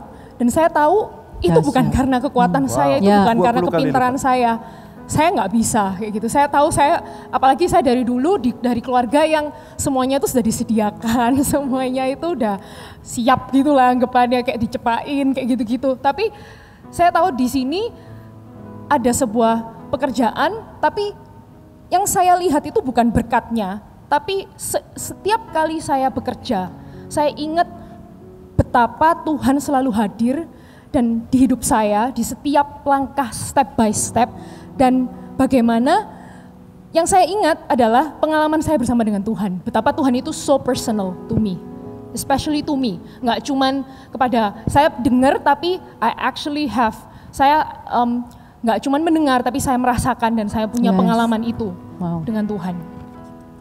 Dan saya ingat ada yang cerita mengenai dahulu Anda juga sepertinya bingung mengenai hak kesulungan atau berkat. Sama ya kan. Dulu kan Anda juga bingung. Saya yang orang percaya dulu, Kristen dahulu di keluarga ya, salah satu yang percaya pertama ya. Tapi gara-gara itu Anda juga diselamatkan. Anda sendiri dulu juga pernah menerima berkat doa kalau nggak salah ya. Jadi sebelum saya balik, jadi waktu itu saya balik bulan Desember, itu bulan Oktober, waktu saya masih sekolah di Australia, Pastor Philip datang ke Australia pelayanan, dan waktu di saat pelayanan itu saya datang kepada beliau untuk minta didoakan. Terus beliau tanya, mau didoakan apa? Saya bilang terserah. Saya bilang terserah kayak gitu. Terus akhirnya sama Pastor Philip didoakan, Lord give this girl a fresh anointing. Tuhan berikan anak perempuan ini urapan yang baru. Waktu saya didoakan seperti itu saya nggak ngerti. Saya pikir kok pendek banget ya doanya. Terus saya pulang dan ya melalui semua perjalanan ini, tetapi di saat saya melalui, saya diingatkan oleh doa itu. Saya tahu bahwa ini karena urapan Tuhan, ini karena pertolongan Tuhan, karena penyertaan Tuhan. Itulah hak kesulungan yang engkau terima. Waktu engkau terima Tuhan Yesus dahulu di keluargamu, itu hak kesulunganmu. Waktu engkau terima doa itu, engkau terima hak kesulunganmu. Bentuk hak kesulungannya itu yang banyak di antara kita yang nggak sadar. Manifestasinya itu belum tentu terjadi besok langsung dapat apa gitu, tapi ternyata dalam tahunan ya, itu akhirnya 7 tahun lebih ya, itu sekitar 8 tahun setelah didoakan itu, 7 tahun setelah didoakan 8, itu, dan akhirnya Anda bisa bersaksi bahwa itu memang karena urapan Tuhan. Puji Tuhan. Allah itu begitu baik ya, luar biasa. Wow, asik memang ya kita membahas mengenai Yakub ini aku ya. Wah, kita thank you sekali untuk Koko dan JC yang mengajak kita membaca Yakub. Dari Yakub ini kita banyak sekali merasakan kesamaan. Ya kita ini juga rasanya juga orang yang nggak sempurna, tetapi Yakub ini contoh dari kita. Waktu kita baca itu sepertinya membaca sebuah kesaksian. Sangat relevan dengan hidup dengan kami kita ya. ini. Dan melihat bagaimana Tuhan tetap memberkati seperti ceritanya tadi Koko itu. Ya, thank you. Dan juga satu yang saya lihat, kenapa kok orang Yahudi disebut sebagai orang Israel, bukan orang Abraham. Ternyata Tuhan memilih Israel, orang yang seperti kita ini sebagai simbol dari umat pilihannya gitu. Wow. Tapi ini kok, saya ingin pertanyaan terakhir aja kok ya. Kita lihat bahwa hidupnya Yakub ini kompleks sekali dari dulu sampai sekarang. Banyak sekali karakternya, rasanya kasihan sekali. Lea, Esau, nggak tahu Esau gimana ya kok ya. Tapi dan pada akhirnya menurutku Adrian ini gimana Koko melihat akhir dari perjalanan Yakub ini? Dan juga tadi Koko sempat ngomong mengenai battle ya, mengenai battle. Ya memang kalau mau cerita ini cerita yang kompleks. Keluarga yang tadi saya sebutkan mulai dari Ishak ya, ada kelemahannya, Ribka ada kelemahannya, Yakub ada kelemahannya menipu, Esau ada kelemahannya kedagingan. Semua ini semestinya keluarga Kristen semua. Tapi di tengah-tengahnya akhirnya keluarga ini bisa dipakai sebagai tetap yaitu Allah Abraham, Allah Ishak, Allah Yakub. Allah itu loh nggak malu mengakui dirinya sebagai Allahnya Yakub. Yakub itu loh artinya penipu. Konotasinya ke penipu. Allah itu tetap menerima kita apa adanya. Ternyata akhirnya tetap sampai terakhir dia masih mengakui dirinya sebagai Allahnya Yakub, termasuk Yakub. So memang ceritanya rumit, bahkan cerita mengenai Esau. Ada orang yang berkata, kok nggak fair, Esau yang mestinya lebih tua kok nggak dapat. Yes. Kenapa? Seluruh pasal 36 menunjukkan bahwa Esau itu yang diberkati juga. Tuhan masih berikan kesempatan. Jangan pernah merasa iri terhadap siapapun, jangan iri itu yang menimbulkan masalah. Padahal loh, Anda kalau baca sebenarnya di sebentar ini saya mau menceritain Esau karena menurut saya ini penting banget karena banyak yang bertanya kepada saya. Esau itu emangnya kenapa kok Yakub yang dipilih gitu loh. Iya, kenapa? Sebentar, tapi enggak gini loh di Kejadian 25 ayat 23 kalau dibaca Anda nggak tahu cerita sebelumnya ya. Nubuatan yang diterima itu gini loh. Firman Tuhan kepadanya, 2 bangsa, bentar berhenti dulu, sebentar ini ada 2 bayi, disebut ini 2 bangsa. Kalau namanya Esau, diam-diam nih lahir, kamu nanti jadi bangsa, seneng enggak? Anda ngerti gak maksudnya? Enggak peduli ini, dua-duanya jadi bangsa, Yakub ya jadi bangsa, Esau ya jadi bangsa. Jadi kalau terima berkat Tuhan itu fair enggak kalau ngasih ini dari 1 bayi ini jadi bangsa. Jadi yang diterima Esau luar biasa enggak? Yes. Mestinya luar biasa, tapi kenapa kok orang bilang enggak fair Esau? Dia lo jadi bangsa beneran. Allah itu tetap menjadikan di pasal 36, the whole pasal itu isinya adalah menjelaskan Esau itu ngapain aja, anaknya siapa saja, urutannya ada keluarga, dia jadi bangsa Edom, jadi bangsa Amalek, bangsa apa aja. Bahkan ada kata-katanya, ini aja deh, di 36 ayat 7, sebab harta milik mereka terlalu banyak sehingga mereka tidak dapat tinggal bersama-sama dan negeri penumpangan mereka tidak dapat memuat mereka karena banyaknya ternak mereka. Berarti Esau itu kaya enggak? Ya kaya, dua-dua mereka termasuk Yakub termasuk Esau sama-sama kayanya. Bukan hanya itu, ada sebutannya begini, ayat 31, di 36 semua ya, pasal 36. Inilah raja-raja yang memerintah di tanah Edom. Sebelum ada seorang raja memerintah di atas orang Israel. Jadi yang jadi raja duluan, yang jadi kerajaan duluan adalah Esau. So it's not, nggak pernah bisa diomong bahwa God is not fair.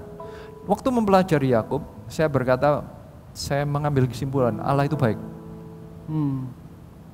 Orang separa Esau masih tetap diberkati, hanya karena dia anaknya Ishak, karena dia masih cucunya Abraham, tetap diberkati. Tapi terserah pilihan Esau dia mau kayak apa. Pilihannya dia menikah dengan orang Kanaan dan lain-lain. Putusannya selalu menjauh dari Tuhan. Putusannya menolak Tuhan, melawan orang Israel, melawan berkatnya, melawan janjinya kayak gitu. Ya itu urusan dia. Bahkan Anda tahu nggak urutan terakhir ini, aduh urutannya panjang. Singkat aja deh, sebisanya ya. Edom melawan orang Israel yang waktu Musa bawa tidak boleh lewat. Amalek itu keturunannya Esau. Amalek sering nyerang Israel.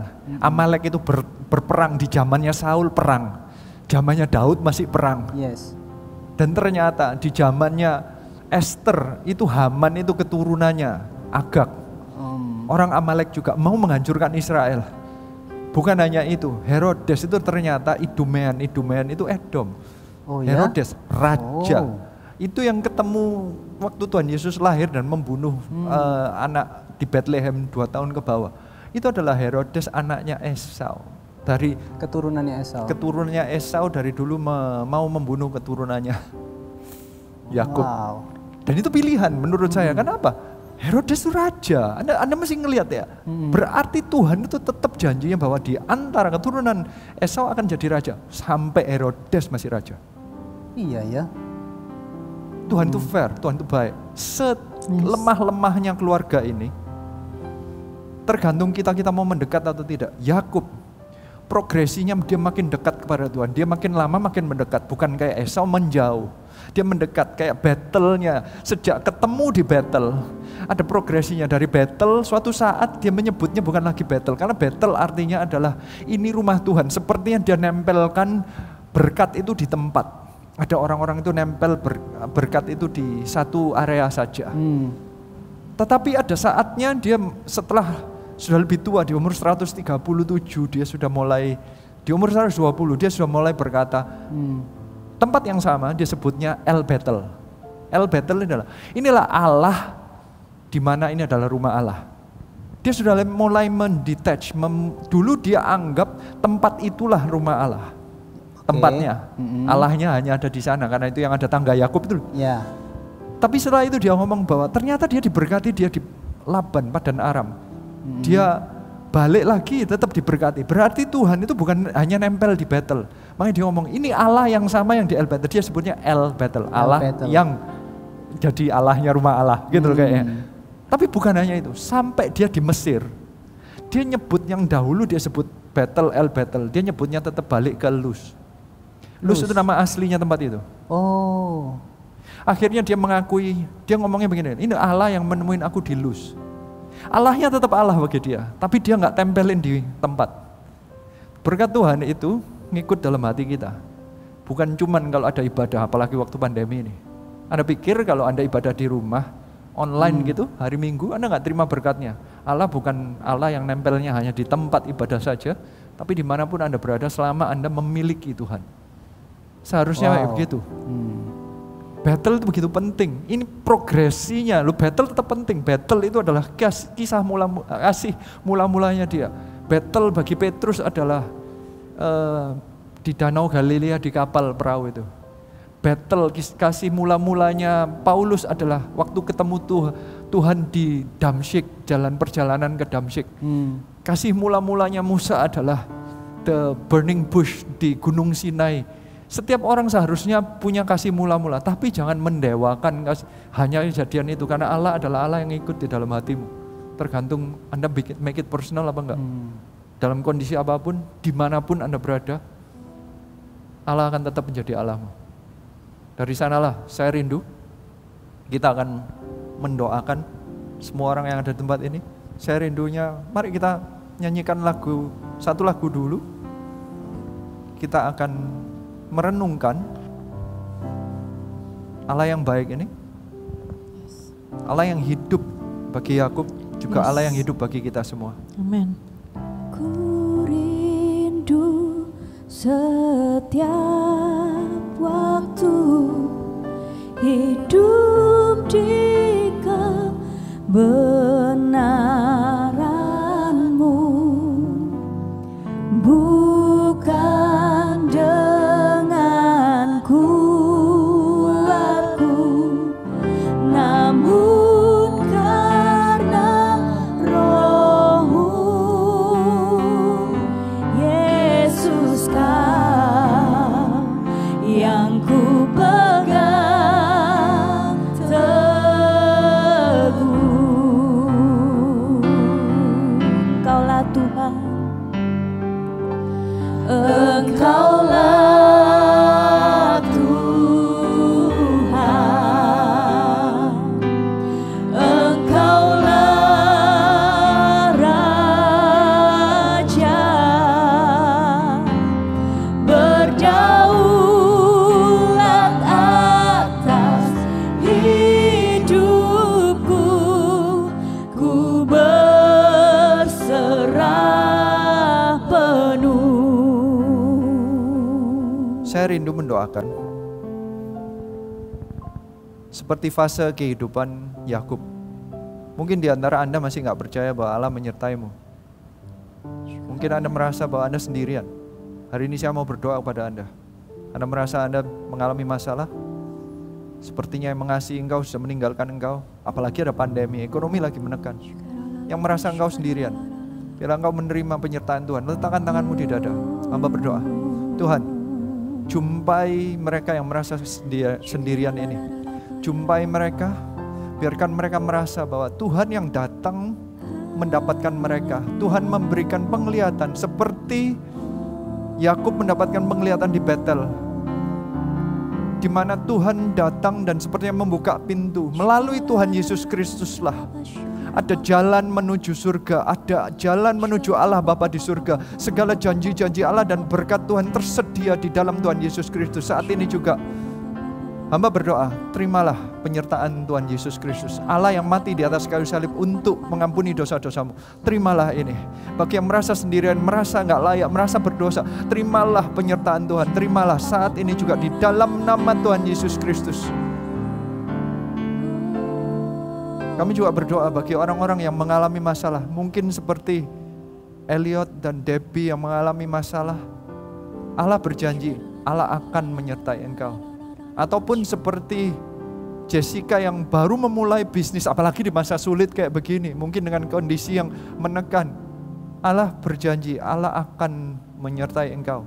Sama dengan janjinya di Matius 28 yang berkata, jadikan semua bangsa muridku. Dan yang terakhir kata-kata setelah berkata bahwa jadikan semua bangsa murid itu, Tuhan Yesus berkata, I will be with you. Aku akan menyertai engkau. Biarlah saat ini hamba berdoa, terimalah Allah Immanuel, Allah yang akan menyertai engkau di masa apapun, di masa engkau lagi kesulitan. Biarlah engkau terima saat ini juga breakthrough di dalam nama Tuhan Yesus Kristus. Kalaupun itu breakthrough seperti yang di masalah hutang seperti Eliot, engkau terima breakthrough di dalam nama Tuhan Yesus Kristus. Kami juga percaya di dalam cerita Yakub itu ada ceritanya di mana Tuhan menoleh kepada Rahel dan membuka rahimnya. Rahel, ada orang-orang yang saat ini sedang rindu untuk mempunyai anak. Letakkan tanganmu di rahimmu saat ini. Seperti yang Debbie, Jessica maupun Nika. Saya percaya di luar sana banyak orang-orang yang sedang merindukan untuk punya anak. Biarlah ini doa yang sama yang diterima oleh Rahel.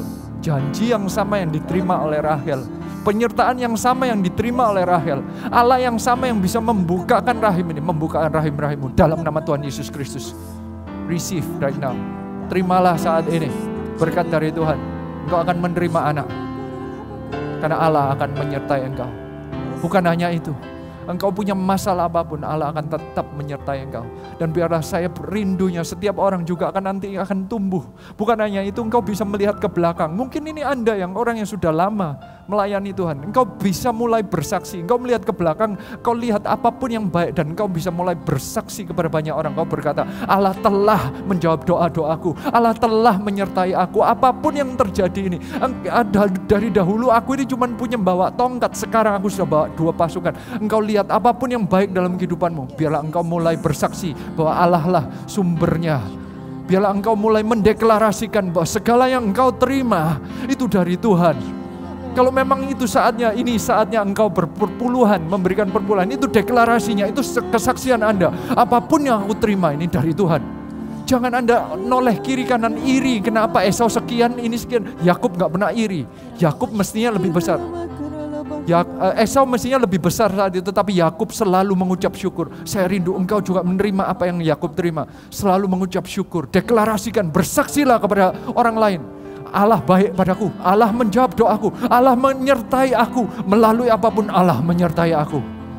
Bukan hanya itu, saya rindunya engkau juga punya progresi. Dahulunya selalu Allah, itu Allahnya ayahku, Allahnya Abraham, Allahnya Ishak. Itu Allahnya gerejaku, itu Allahnya papaku, itu Allahnya CGL-ku, ini Allahnya coachku. Sekarang saya rindunya Anda berkata, no, ini Allahku. Engkau bisa berkata sepertinya, yang menjadi gembala itu adalah Tuhanku. Itu gembalaku, Allah adalah gembalaku. Allah yang menuntun aku, yang memberi makan aku, yang menuntun aku ke padang yang hijau saat ada kekeringan. Allah gunung batuku, Dia yang melindungi aku waktu ada hujan, waktu ada badai. Allah yang selalu yang gunung batu yang selalu kekar kuat bagi aku. Allah lah Allahku, Allah yang selalu menyertai aku. Hari ini hamba berdoa, milikilah Allah as your personal God. Bukan Allahnya orang lain, your God. Allah yang selalu selama ini menyertai engkau. Semua janjinya, semua kehendaknya, semua urapannya, biarlah juga menjadi milikmu. Saya rindu kita semua meletakkan tangan di dada, berkata, Engkau Allahku. Semua janjimu, janjiku.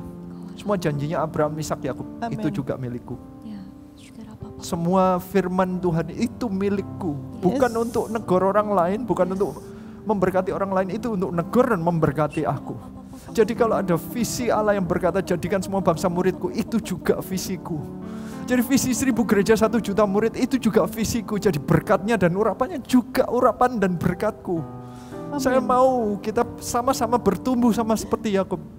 Dengan menerima ini, saya percaya kita bisa memberkati orang sekeliling kita.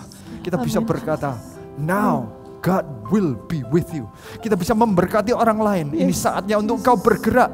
Cari keluargamu yang lain, orang sekelilingmu, orang-orang yang sedih, orang-orang yang hancur, orang yang belum kenal Tuhan. Ini saatnya engkau yang memberkati orang lain. Kau berkata, God will be with you. Engkau yang akan bergerak, Engkau bangkit menjadi Bapa rohani. Sama seperti Yakub, di akhir hidupnya dia bangkit, dia memberkati orang lain. Bisa mewariskan urapannya, mewariskan janji-janjinya kepada anak-anaknya, kepada orang-orang penerusnya, kepada bahkan sampai kepada kita. Bangkit, angkat kedua tanganmu.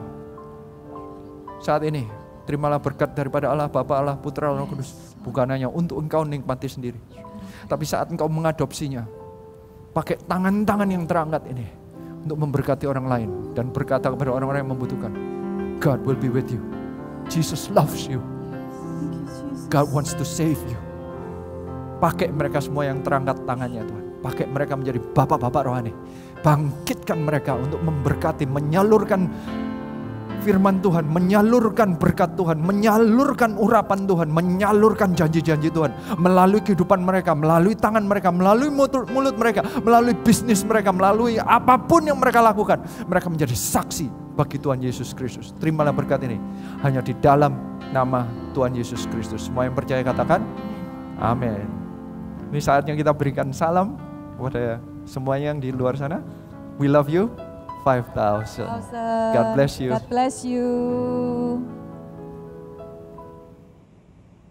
Shalom. Hari ini kita belajar tentang Esau dan Yakub. Bagaimana Esau tidak memperhitungkan atau menganggap remeh hak kesulungan. Dia memilih sup kacang merah dan dia tukar dengan hak kesulungan. Hari-hari ini dunia juga menawarkan hal yang sama buat kita. Apakah kita lebih memilih sup kacang merah dan menukar hak kesulungan kita? Mungkin ini bukan berarti keselamatan yang kita tukar, tapi kadangkala hal-hal yang sederhana seperti contohnya damai sejahtera versus pengendalian diri, seringkali kita tukar. Kita lebih memilih untuk meluapkan emosi, nafsu kita, hawa nafsu kita seperti Esau. Kita menukarkan damai sejahtera yang kita miliki, yang seharusnya kita pertahankan.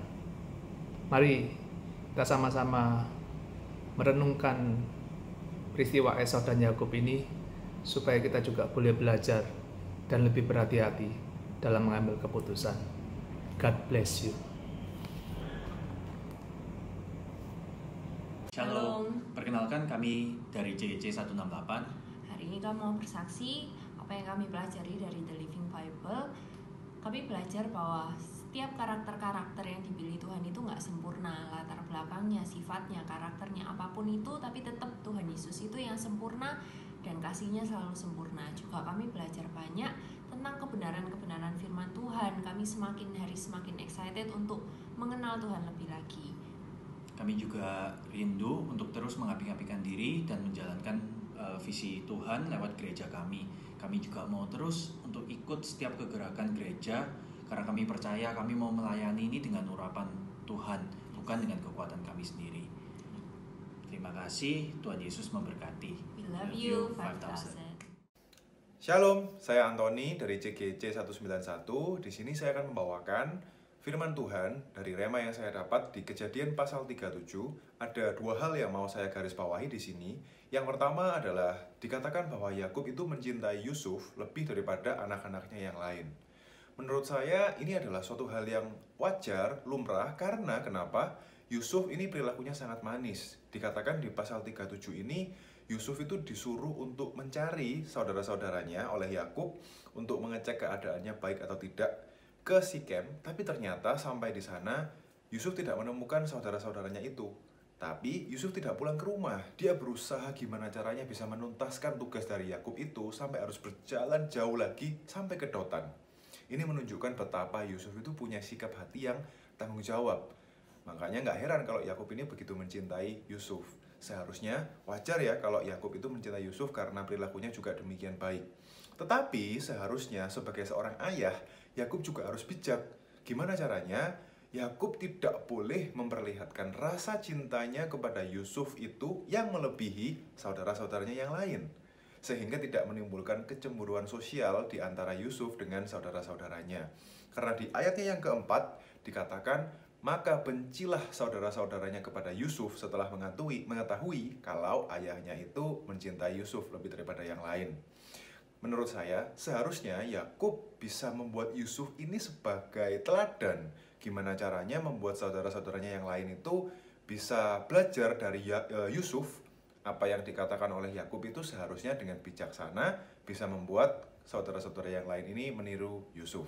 Itu semua peran seorang ayah yang bisa menjadi seorang leader yang baik. Yang kedua adalah ketika Yusuf itu bermimpi dan tiba-tiba Yakub itu menegur Yusuf di depan saudara-saudaranya. Dikatakan sama Yakub, mimpi apa mimpimu itu? Masakan aku, ibumu dan saudara-saudaramu yang lain itu menyembah engkau? Nah, seharusnya kalau memang Yakub itu tidak berkenan dengan apa yang dikatakan oleh Yusuf, seharusnya dia menegur empat mata. Dan lagi, karena kalau misalnya ini adalah mimpi dari Tuhan, alangkah baiknya kalau Yakub itu waktu itu meskipun dia belum mengetahui kalau itu dari Tuhan ya, seharusnya Yakub tidak langsung menegur, tapi coba ngomong empat mata, lalu coba diajak doa bersama. Yakub dan Yusuf ini seharusnya menurut saya harusnya demikian. Tapi karena Yakub ini ada mistreatment terhadap Yusuf, sehingga terjadilah hal yang kita tahu sama-sama, Yusuf dijual oleh saudara-saudaranya yang lain. Inilah pentingnya sosok seorang ayah yang bijaksana, yang bisa mengambil keputusan yang tepat dalam setiap kondisi. Tentu saja kuncinya adalah selalu dekat dengan Tuhan agar Roh Kudus selalu membisiki kita dengan hal-hal yang tidak mungkin kita tahu semuanya, tapi Roh Kudus itu yang bisa terus menuntun kita dalam segala hal. Tapi kalau kita tidak bisa seperti itu, bukan tidak mungkin kita melakukan kesalahan seperti Yakub yang akhirnya membuat Yakub itu kehilangan Yusuf. Beberapa puluh tahun lamanya Yusuf harus pergi ke Mesir. Meskipun itu adalah kehendak daripada Allah yang Maha Kuasa, tapi di pasal ini khususnya Yakub itu sangat sedih dengan kehilangan Yusuf. Jadi kita belajar sama-sama bahwa kita tidak boleh mencintai apapun dengan berlebihan, termasuk anak kita, dan kita harus dengan bijaksana menghadapi segala situasi dan kondisi. Thank you, God bless you. Shalom, nama saya Martin. Saya Veve dari CGC 184. Living Bible seri Yakub ini membuat saya belajar mengenai kasih setia Tuhan dalam menggenapi janjinya untuk kehidupan Yakub. Hal ini membuat saya tetap berpegang teguh, berharap pada Allah yang hidup. Buat yang belum join, yuk kita join di Living Bible seri berikutnya. Tuhan Yesus memberkati. Shalom.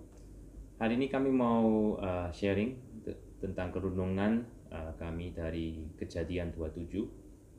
Kami membagikan ini dalam 4 perspektif masing-masing tokoh dalam pasal ini. Kita mulai dengan Ishak. Ishak itu punya sifat yang berhati-hati dan dia mau bertanggung jawab. Tugas dia sebagai ayah sebelum dia meninggal dunia, dia mau mewariskan berkat urapan pada anak sulungnya. Jadi ini hal baik. Tapi Ishak dia ada cenderung biarkan anak-anak ketika mereka salah. Jadi ketika mereka buat kesalahan, dia sebenarnya sebagai ayah harusnya menegur anak-anak dan koreksi mereka, tapi dia biarkan. Itu hal yang tidak baik. Dia tidak memberi pendidikan baik dalam keluarganya. Dan Ribka, dia mastermind di belakangnya plan ini. Dia suruh Yakub bohongi bapaknya dan sepertinya ambil, sebetulnya bukan hak dia, tapi dia ambil hak berkat yang harusnya beri ke anak sulung. Ribka punya sikap hati yang memfavor atau lebih suka satu anak lebih dari yang lain. Jadi gara-gara favoritism ini yang memisahkan saudara Esau sama Yakub dalam keluarganya ini. Esau mempunyai sikap hati korban. Dia yang menjual hak kesulungannya, tapi dia bilangnya Yakub yang merampasnya. Tapi Yakub mempunyai sikap yang taat sama ibunya, dan hal ini adalah hal yang baik. Tapi dia bohong kepada ayahnya, dan ini jelek. Yakub ini tricky person. Tapi Tuhan tetap mau memakai Yakub demi kemuliaan namanya. Sedemikian renungan kami. God bless you. Halo, Shalom. Namaku Johan dari JKJ 185. Dari Yakub series ini aku belajar banyak sekali dan aku tetap mau percaya, taat, setia, dan merenungkan firman Tuhan selalu. Karena banyak sekali lika-liku yang dihadapi oleh Yakub. Dan di gerakan Living Bible ini, aku percaya bahwa kita semua hatinya semakin dibentuk dalam nama Tuhan dan mau dipakai Tuhan lebih lagi. Yuk tetap semangat untuk di gerakan Living Bible ini untuk roh-roh kita semakin menyala. Bagi yang belum join, yuk join untuk bisa memuliakan nama Tuhan selalu. God bless you. Shalom, saya Diki dari C255. Dan saya Ani juga dari C255. Kami sangat bersyukur dan senang mengikuti Living Bible tentang Yakub ini, di mana Yakub itu seorang yang licik, yang bisa diubahkan oleh Tuhan, dan dia juga membayar harga akibat perbuatannya itu, dan akhirnya dia selalu mengandalkan Tuhan dalam setiap langkahnya sampai dia bisa pindah ke Mesir. Dan banyak sekali hal-hal yang sebelumnya belum pernah kita dapat. Saat kita belajar bersama melalui Living Bible ini, kita jadi peka, lebih kritis dalam apa-apa yang kita nggak tahu, kita jadi lebih ingin tahu lebih lagi. Saya mengajak semua teman-teman yang belum mengikuti program Living Bible, ayo kita sama-sama ikut, karena banyak sekali hal-hal yang sebelumnya belum pernah kita dapatkan akan kita dapat melalui program ini. Terima kasih. God bless you. God bless you. Shalom, saya Brian bersama istri saya Pleti, kami dari CG 179. Di sini kami mau membagikan apa yang kami dapatkan dari The Living Bible, ada apa dengan Yakub.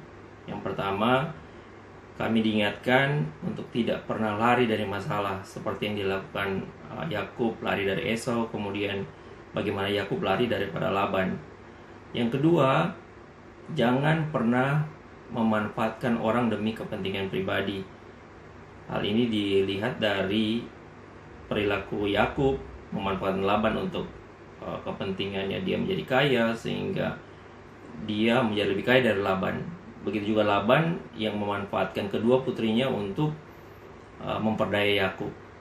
Kami mengajak seluruh jemaat GMS untuk mengikuti program The Living Bible ini, karena banyak rema dan banyak berkat yang nanti teman-teman dapatkan selama mengikuti program The Living Bible ini.